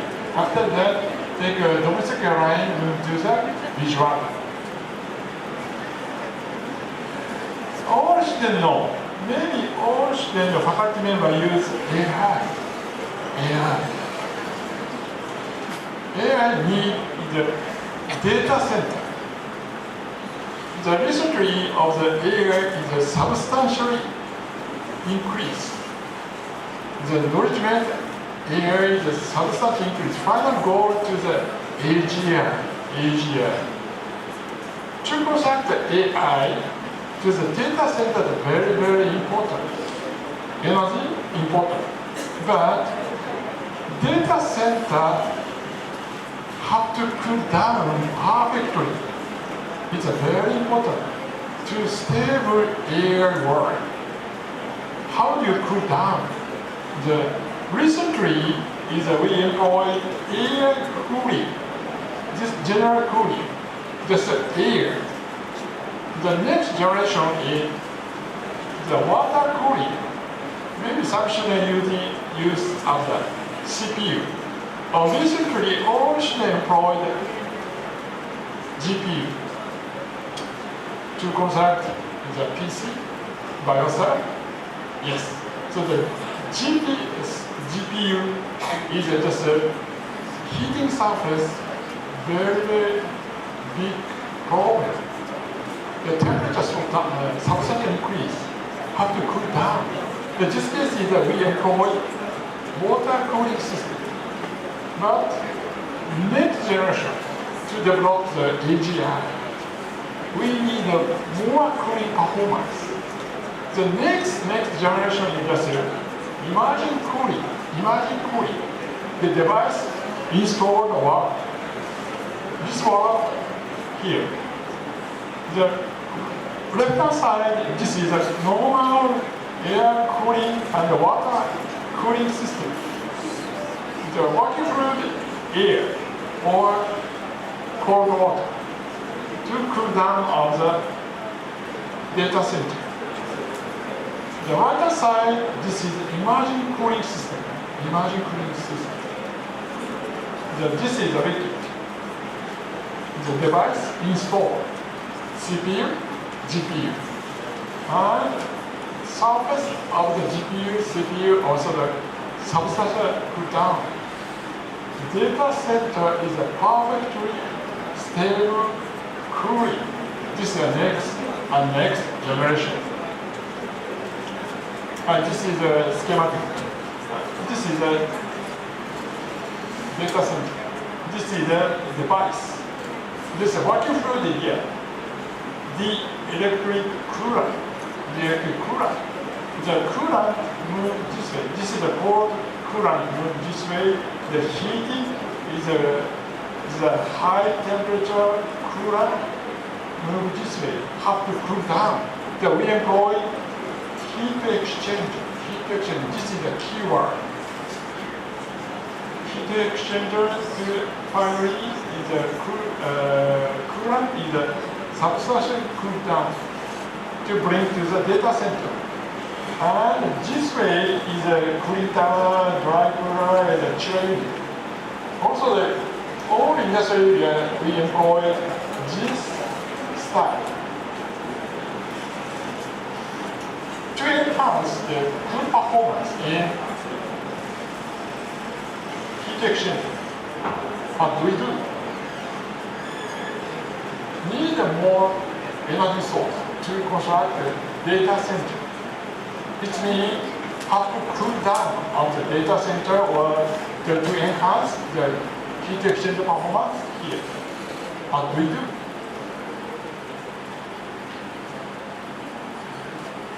30 years ago or 40 years ago, construction of nanomaterial is so crazy expensive. But recently, advanced technology very easy to modify the construct nanomaterial. 10 nanometer, 15 nanometer, very fine particle size. Its price crazy low. Very easy to get the nanomaterial. It's a very attractive form. You can see that the previous presentation was just a heat conduction. Now what do you know heat conduction? Here, heat conduction on the rig. Here, very low level. On the one, this is a solid material. Copper? No, this is the copper. And the diamond, carbon nanotube, graphite here. Solid material is thermal conductivity so high than the liquid. So I want to enhance the thermal conductivity liquid. One of the professors who is the Armada laboratory. He showed a new idea in 1993. That he said, if mixing of the nanomaterial and the liquid, the thermal conductivity is slightly increased. This is his idea. So that it's all and a little bit introduce the scale. Laptop here, less than 1 meter. And microchannel here, 1 millimeter of the micrometer, and the sensor, 100 micrometer. And bacteria is 1 micrometer. And a few years ago, oxygen coronavirus, 100 nanometer. And the molecule, less than 1 nanometer. There is a variety of the scale. This time I want to employ nanomaterial. Very simple reason. Here, in the following section, I show the parameter, this parameter volume fraction. This is the volume. And this is the nanoparticle. Also, this nanoparticle its volume is here, Vs. So that this is the definition of the volume fraction. In the following section, I need to introduce our volume fraction. This is a very important parameter, surface to volume ratio. All students study of the elementary school, high school, junior high school. The surface sphere of the ball, sphere ball. Radius is alpha. First they estimate the volume and the surface of the sphere. You estimate area. You calculate surface to volume ratio is 3 pi divided by alpha. Alpha is the sphere of the radius. You can see that if you employ very fine particle, this ratio will become larger. It means the surface area is a very fine particle become larger. This is a very attractive point. Very easy to move to the heat. So many researchers employ non-fluid. Non-fluid is a technical term. Non-fluid is a mixture of the non-particle greater than 100 nanometer and liquid, pure liquid. It can be called water, engine, oil, and so on. This is a very attractive point here. Large surface area to volume ratio, as mentioned previously, and a stable suspension. No flow passing closer than is a micro-sized particle. The main research applied to the radiator heat exchange, oscillating heat pipe. This oscillating heat pipe is applied to the cooling device in the CPU and so on.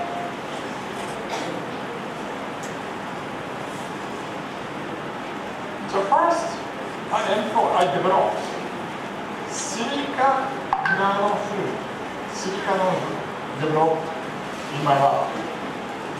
Volume fraction 0.5, 1%, and 1%. I measured particle size using the zeta potential anemometer like this. The average particle size represents 15 nanometer. 15 nanometer. Next, I developed nanofluid, but nobody knows its material, its fluid characteristic. First, I have to measure the thermal property, viscosity, density, specificity, and so on. But don't need. The main researcher proposed correlation equation mixture of the solid particle and liquid. We employed correlation equation, the density, viscosity, thermal conductivity, and this is the specificity and thermal conductivity. These correlation equations so reliable, so that if developed the nanofluid by yourself, you don't need the measurement of the thermal property. You can use correlation equation like this. I prepared the experimental apparatus. This is the stainless steel. The diameter is 4 millimeter and length is 2000 millimeter and the thickness is 0.15 millimeter. I want to measure the surface temperature using the thermocouple. The diameter is 0.01 millimeter. The non-fluid flows this way. The surface of the syringe pipe heated due to the joule heating. And this is the parameter. The volume fraction is 0.1% to the 1%. And this is the Reynolds number. Maybe all students studied fluid dynamics. So that all students studied the parameter, dimension parameter, Reynolds number. All students know. I focus on the Reynolds number here I focus on the turbine flow. Fluid flow are two types. Laminar flow, turbulent flow. Industrial area also almost turbulent flow. I focus on the turbulent flow. Reynolds number 1,000, 10,000. And this is one of the results. This is the pressure drop versus flow rate. I prepared silicon nanofluid 0.1%, And in advance, I developed new nanofluid, alumina, CO nanofluid, volume fraction 0.1%. You can see that, and this is the water. All material, all chlorine, similar to the pressure drop, like this. And this is one of the results. Abscissa is a Renault number. Ordinate Musen number. Musen number, the heat transfer performance. Solid chlorine. Solid chlorine, the heat transfer correlation equation for pure working fluid. Pure working fluid, water. This is the alumina nanofluid, CO nanofluid, volume fraction 0.1%. And this is the water. This symbol agree with solid chlorine. It means my experimental apparatus so reliable. Next step, we do the main experiment. Silica nanofluid 0.1. This is the 1 point silica nanofluid. You can see that here. Almost 1.5 times than the pure working fluid. 1.5 times here. It means cooling performance substantial increase if you employ the silica nanofluid. There are many applications. PC projector, refrigerator, air conditioner, a copy machine. This is the engineering workstation like this. These equipment include the cooling device, liquid cooling device. If changed to the pure working fluid to silicon nanofluid. Cooling size is a fixed. The cooling performance enhanced. Cooling performance key is a size half to 7 ms. The previous PowerPoint, I want to enhance on the efficiency of the heat exchanger. There are many heat exchanger. Also the air conditioner, this is the heat exchanger. Industrial area, there is many variety of the heat exchanger. Highest heat exchanger is a plate heat exchanger. Plate heat exchanger. Highest. And this is the overview of the commercial heat exchanger. This heat exchanger include many thin film, herringbone plate shape plate. And plate heat exchanger consists of the 3 parts: thin plate, and the frame, gasket. That's all. Very simple, but efficiency of the heat exchanger is highest. But the big problem, you can see that this is a plate. Bombing. It means the pressure drop becomes larger.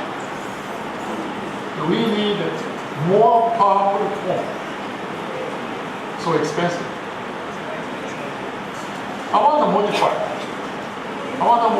Ideal plate heat exchanger is a heat transfer performance enhanced. Pressure drop substantial decrease.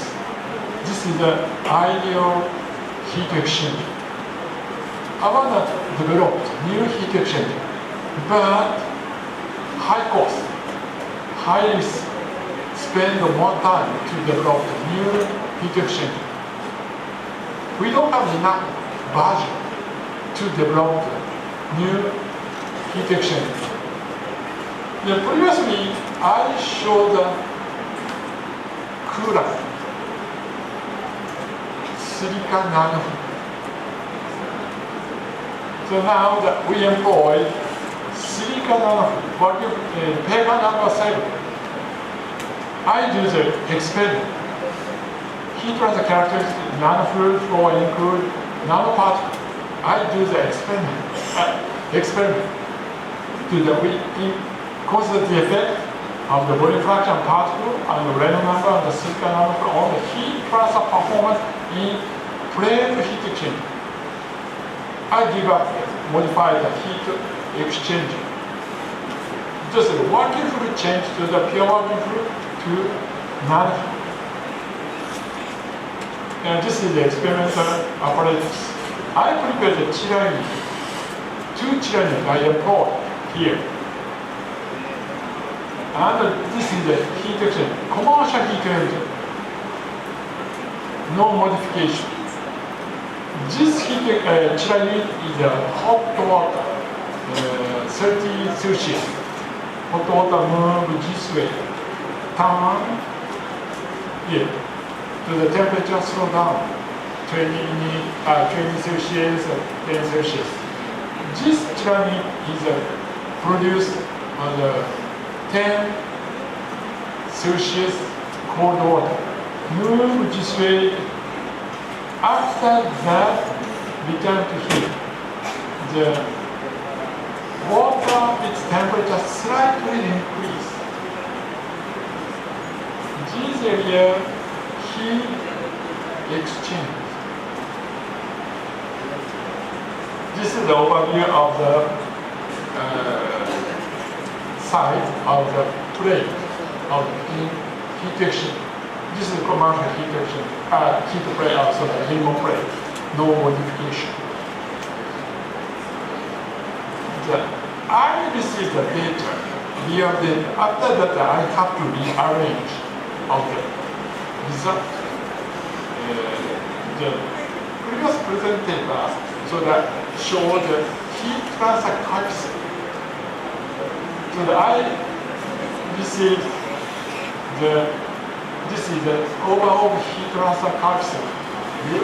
And I assume this is a cold water heat transfer coefficient and H is a hot water heat transfer coefficient. I assume is both the same.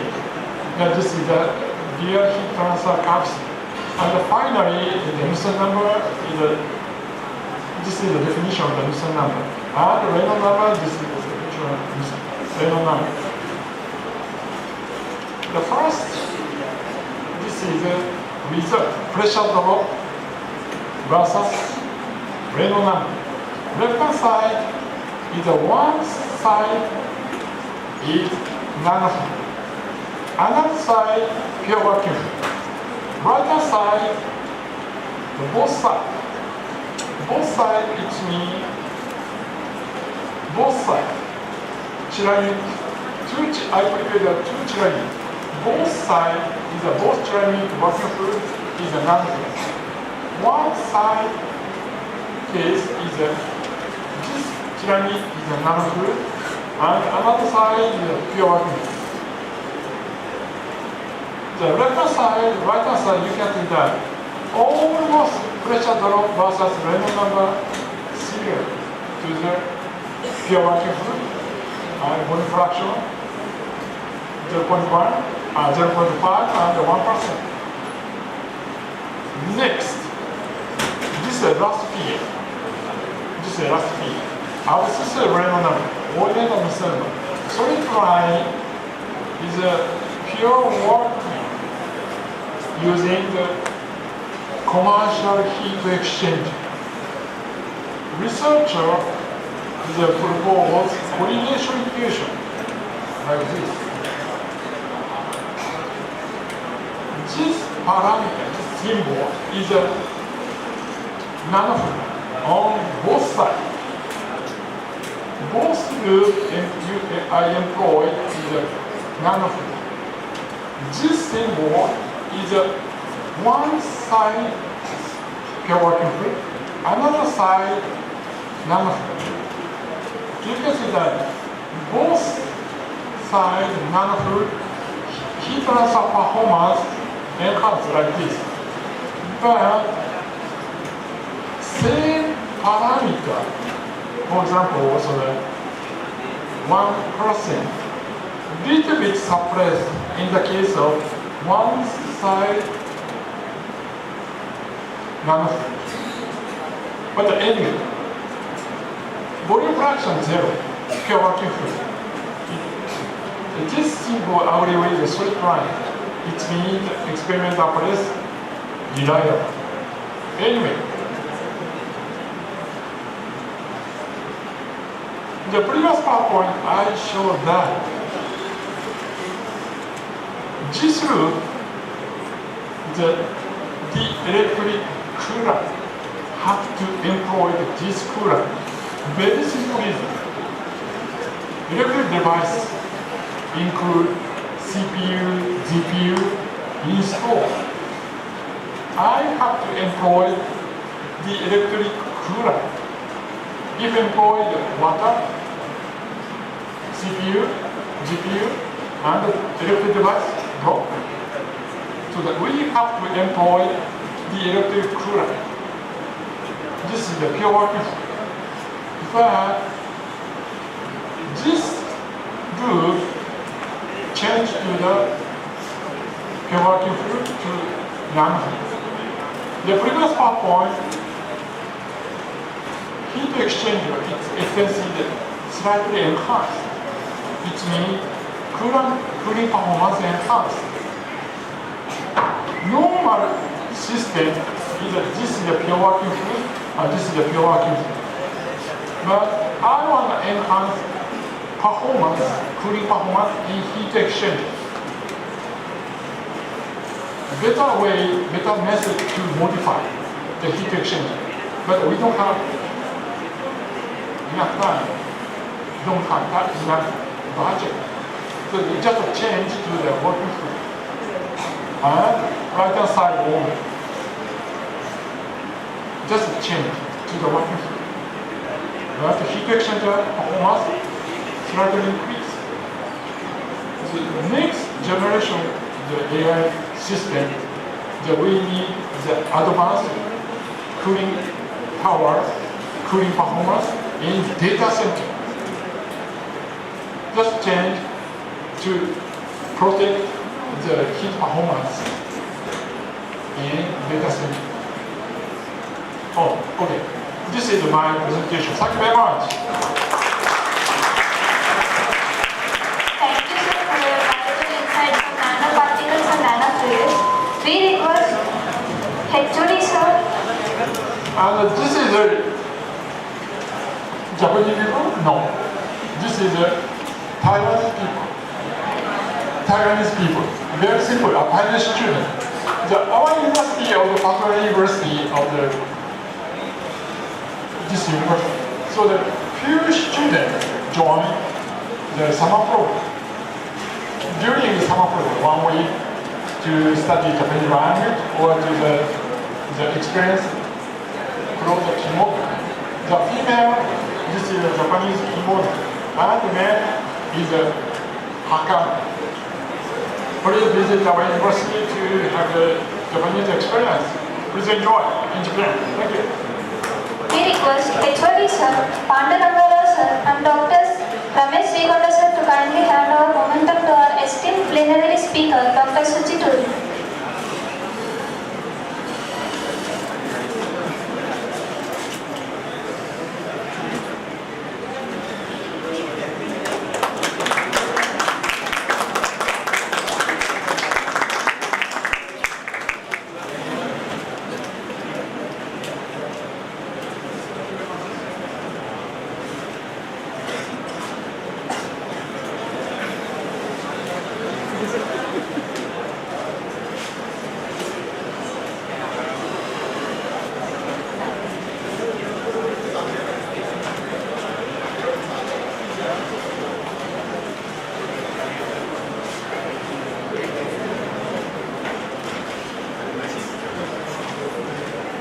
Now we request our Professor D. Gugga Varaprasad sir to brief the bio of Professor C.H. Panduranga Rao garu.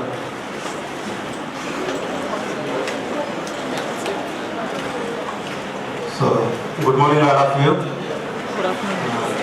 It is my privilege to introduce Mr. Chirala Panduranga Rao, a distinguished professional, mentor and consultant with extensive experience spanning product development, consulting and strategic leadership.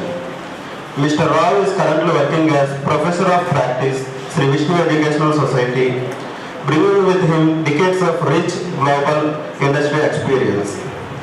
He has been actively involved in driving product development across multiple domains and has contributed to the successful execution of large-scale projects and collaborations with leading organizations. Beyond his professional engagements, Mr. Rao is widely recognized for his role as a mentor to startups and innovation ecosystems.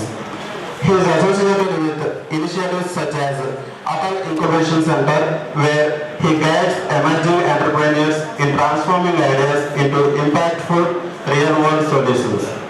His expertise in bringing the gap between concept and commercialization has made him a valuable resource in fostering innovation and leadership. With a career defined by technical excellence, strategic insight, and a passion for nurturing talent, Mr. Rao continues to inspire professionals and young innovators alike. So I would like to invite Mr. Cheral Panduranga Rao sir to deliver plenary session. Over to you, sir. Thank you very much. I know it is just before lunch presentation. It's not very easy to hold audience. Lunch is calling and I won't take much time.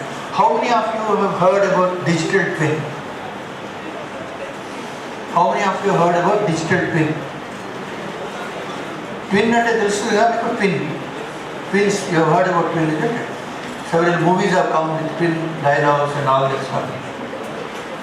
Digital twin is a very emerging technology, and if you have not heard, I would like all of you to look into that, because most of you are likely to get employed in these areas. So it is important, in addition to going through whatever your curriculum says, it is important that you should listen to and you should see in the public domain and look at the technologies which are there. So I am going to share about Are you able to hear me?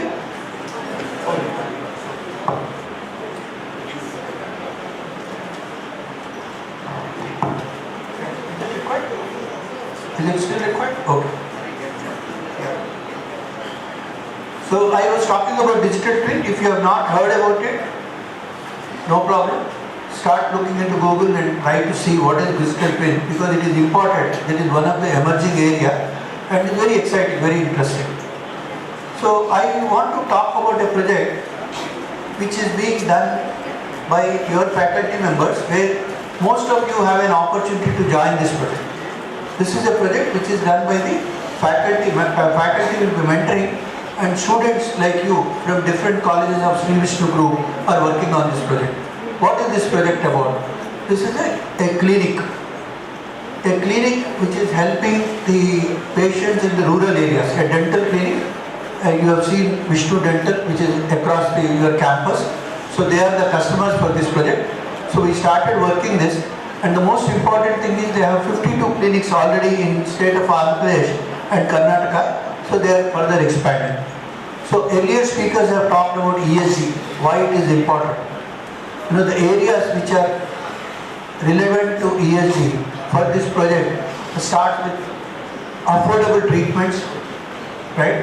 And clean power, what you can see, clean power, and then partnership with for the goals, decent work environment. When we have doctors who are going to treat patients and patients who are visiting the hospital, we would like to have a very clean environment. Now, what is this project about? This project is, these clinics have, they have been offered in the existing premises with whatever buildings are available. So we want to make them more hygienic and also address a challenge of power availability. In many areas, the solar power is not available. Current power shortages are posing a lot of problems. So that is the theme. Make a clinic for rural areas with the absolutely continuous power supply. That was the theme which was given to us.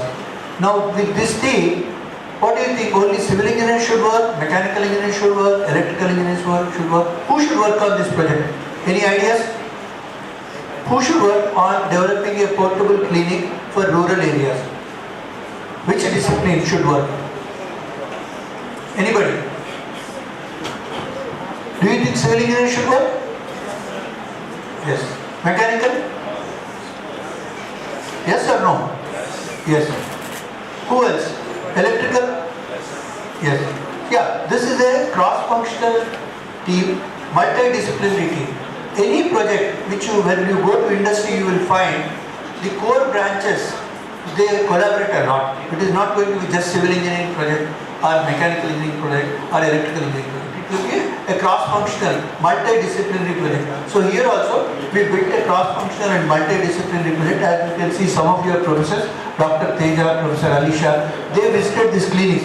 First thing is to know your customer, know what customer would like to have. So we visited those clinics and understood what is their problem, what is that they are looking for. They are looking for a clinic which is portable. So there are different definitions. It can be modular, it can be prefabricated, it can be portable.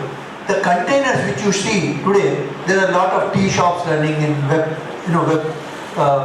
portals running in. Several businesses are running a small container.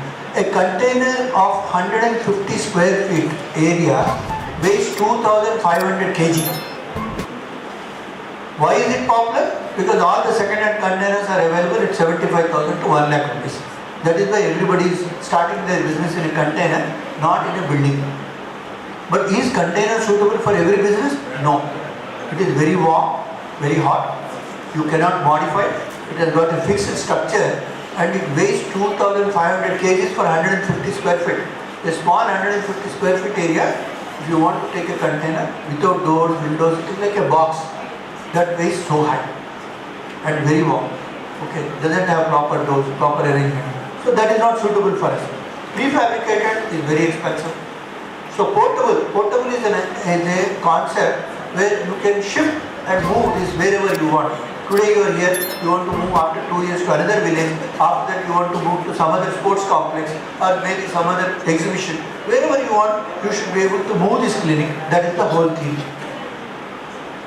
So we want to build a modular layout, scalable. Today it is dental, tomorrow they may use eye clinic, they may use some other discipline, a polyclinic or some general health checkup camps. So it should be very flexible and we should be able to use it, develop it as a global product, not just for India, not just for our patient.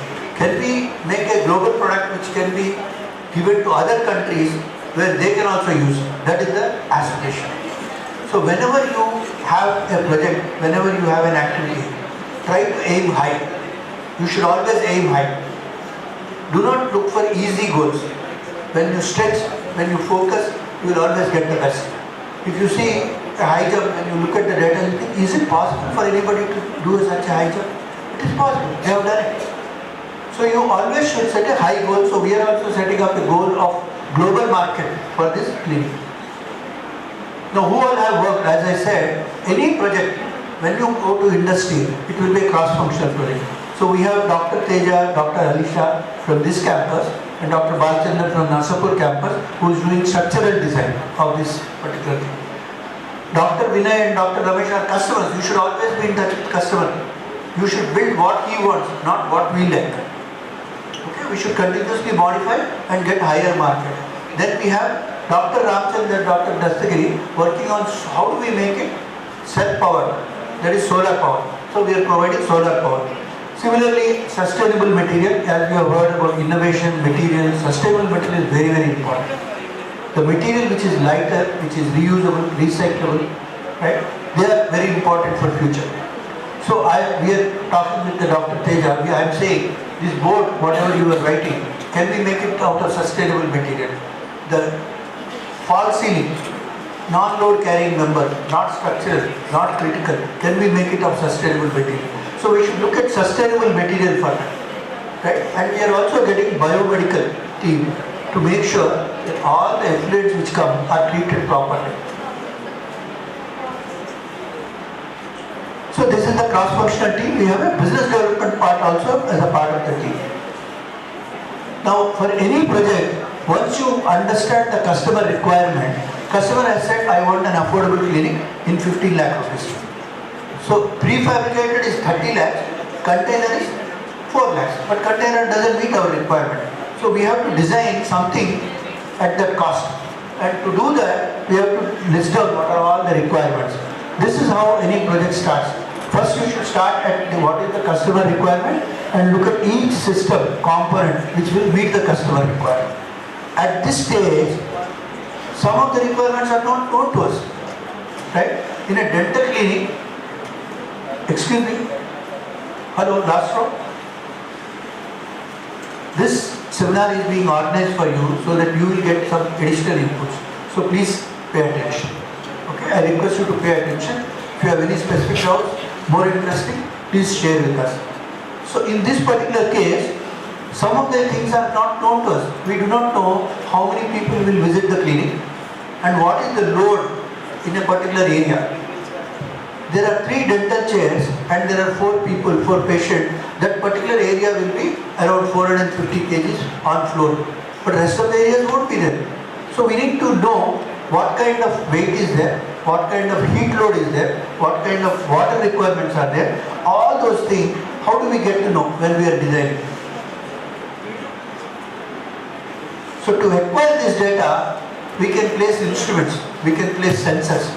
You can make a prototype or you can virtually analyze the data and find out what kind of floor load will be there, what is required for safety. Safety means cameras, safety means fire extinguishers. So security is locks. So we need to know how many patients are coming in, how many patients are going in, what are the time availability. All those data has to be measured so that you make a perfect clinic. So this is where we are talking about a digital twin to get this data. So you have to create a twin which is first virtual and then later on physical to gather the data so that you make a perfect part, perfect product. As you see, whenever products are made, there are some defects. So how do you reduce the number of defects? By acquiring the data at the design stage and fine-tuning it.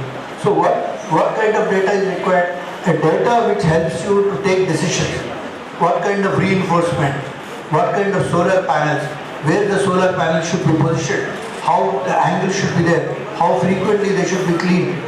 And what time the patients are coming? Are they coming only in the weekends? Are they coming regularly? Are the patients who are coming in wheelchair, stretcher? All those information will help you in design. So this information has to be gathered so we can use this information in design. For that, you have to use all the sensors. These sensors could be pressure sensors, temperature sensors, because we want to know what kind of temperature happens in Bhimavaram, Coastal Andhra, Vinukonda, all those areas we want to know what kind of temperatures we have to design for. So you have to get temperatures, pressures, flow, displacement, smoke, everything. This will help you in designing a safer clinic which is portable, lightweight, cost effective. So once you get all this information, then you will have to see what are the important parameters. So portable clinic, is it okay to build that portable clinic over 4 months? What is the use? Even a prefabricated can be built in 4 months. So we want a clinic which can be assembled in just 40 hours. For that, you will have to benchmark. Benchmarking is another important word which you should learn and you should look for. Whenever you are designing, whenever you are building a building, you should see who is the competition and what are they offering and what is that you will offer. So once you benchmark, it is on cost, it is on flexibility, it is on how confident the patient will be there. We can't make a very flimsy type of structure where patient will be worried to come. So that kind of things we have to benchmark. And then you have to benchmark on material. We talked about sustainable material, we talked about cost. I told you, a container for 150 square feet is going to cost, weigh 2,500 kg. That's very heavy. If you want 650 square feet, that means it is going to cost you 10,000 kg, a container. So that's very heavy. So what kind of material we should use to help in the temperature? All those things you will benchmark and select the material. So if this is the way we have to build a solar power clinic, there will be iterative development. So you will change the position of the solar panels, you will change the material of the solar panels, you will change various things including the paint, the type of construction, so that you will reduce the heat load and get the most efficient. And how will you do the iteration? From the data which you have gathered. Not from assumption, not from looking at somebody else and building it. It is actual customer data. Once you make a virtual one, you identify where sensors are placed, and once you start getting the data, you will design actual clinic, and from there, whatever data comes, you will further fine tune and help them. So that particular design, you have to analyze, because we can't produce a product and give to the customer without testing, without analyzing. Now the current technology helps you to test everything without a prototype, without building. You don't have to build a clinic to test it. You can virtually do it. You can do a CAE in that. So you can do all these analysis, structural analysis, seismic analysis, vibration. Because dental equipment, there will be some vibration. You need to know what kind of vibration is there. There will be some radiation. You need to know what kind of radiation is there. All those things can be checked. Fatigue, structure. Once you do virtually, then you will do in the first prototype, confirmation. So these are the kind of analysis, these are the kind of use cases for transportation, for structural, for drop and all this. So all those things, first you are designing virtually and then you are analyzing based on the data which you have acquired. Essentially this is a twin which you are creating for a final product. So this is the product which you have started. This is the information which you are gathering. You are getting from CAE, you are getting testing, you are getting from IoT, all those information from the sensors, you are doing iteration and then you are implementing in the other thing. So this is the concept of using a digital twin in a portable clinic. So this digital twin is not restricted to a portable clinic. Today most of the automobiles have a digital twin. The best digital twin example is a Google map. If you want to go to a particular place, you are looking at Google Map. How are you getting Google Map? In real time, from the satellite, data acquired to satellite, it will tell you this road you can go, this is under repair, there is a river here, there is a statue here, the traffic is there. This is a real time digital thing. Your smartwatch is a digital thing. So most of the things we are using in small areas to understand in real time what is happening. Based on that, we are doing corrections. So similarly, in product development in future, most of the data which you collect from the representative data that you will use to improve. For years together, we used to design product based on looking at competition, looking at whatever is there. But that is going to change. You are actually looking at how the customer will use. You can see the phone. Phones they have transformed. Today phone is used as a camera, as your iPad, your phone, sending mails. Phone initially was having only one purpose of communication. So look at the base of communication you are doing and base of business you are running through the phone. This is all based on the customer's requirement. And phone, you will drop it 4 times, so we have to test phone for drop test. Phone can be dropped in water, so you have to test for the water immersion. All those use conditions you are actually using during the product development by using digital. Okay, so I would encourage all of you to look at the digital twin and also join this kind of projects. When you are studying and when you also become a part of this kind of project, when you go to industry, you will know what is expected from you. And most of these projects are being done by the students with the guidance from professors. Here in this campus, Dr. Teja, Professor Alisha, and in other campuses also there are several professors who are mentoring mechanical, electrical, and you have seen all those departments. So please join such projects and learn whatever is the technologies used in industry. Thank you and all the best. Thank you, sir, for valuable insights on digital twin. We request HOD sir, Raju sir, Dr. Ramesh Srikonda sir, Suchituri sir to kindly hand over momentum to our esteemed plenary speaker, C.H. Pandurangarao sir.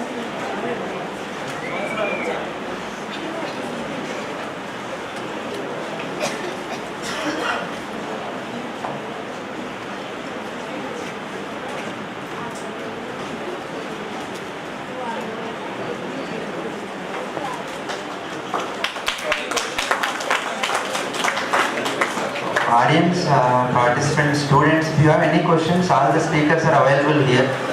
You can have the interaction session. You have 10 more minutes for completion of our sessions. Any questions? You can ask your faculty, you can get in touch with me.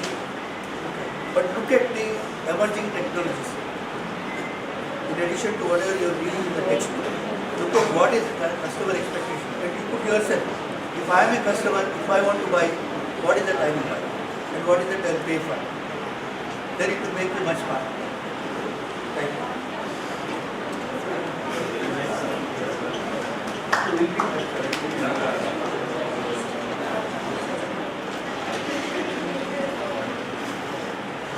Any questions to any speaker from you all?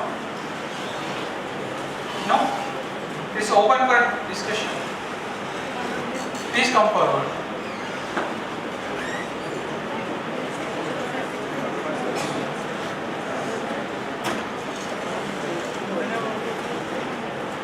You are all okay? You are all with us? No questions? Okay, fine. Thank you all.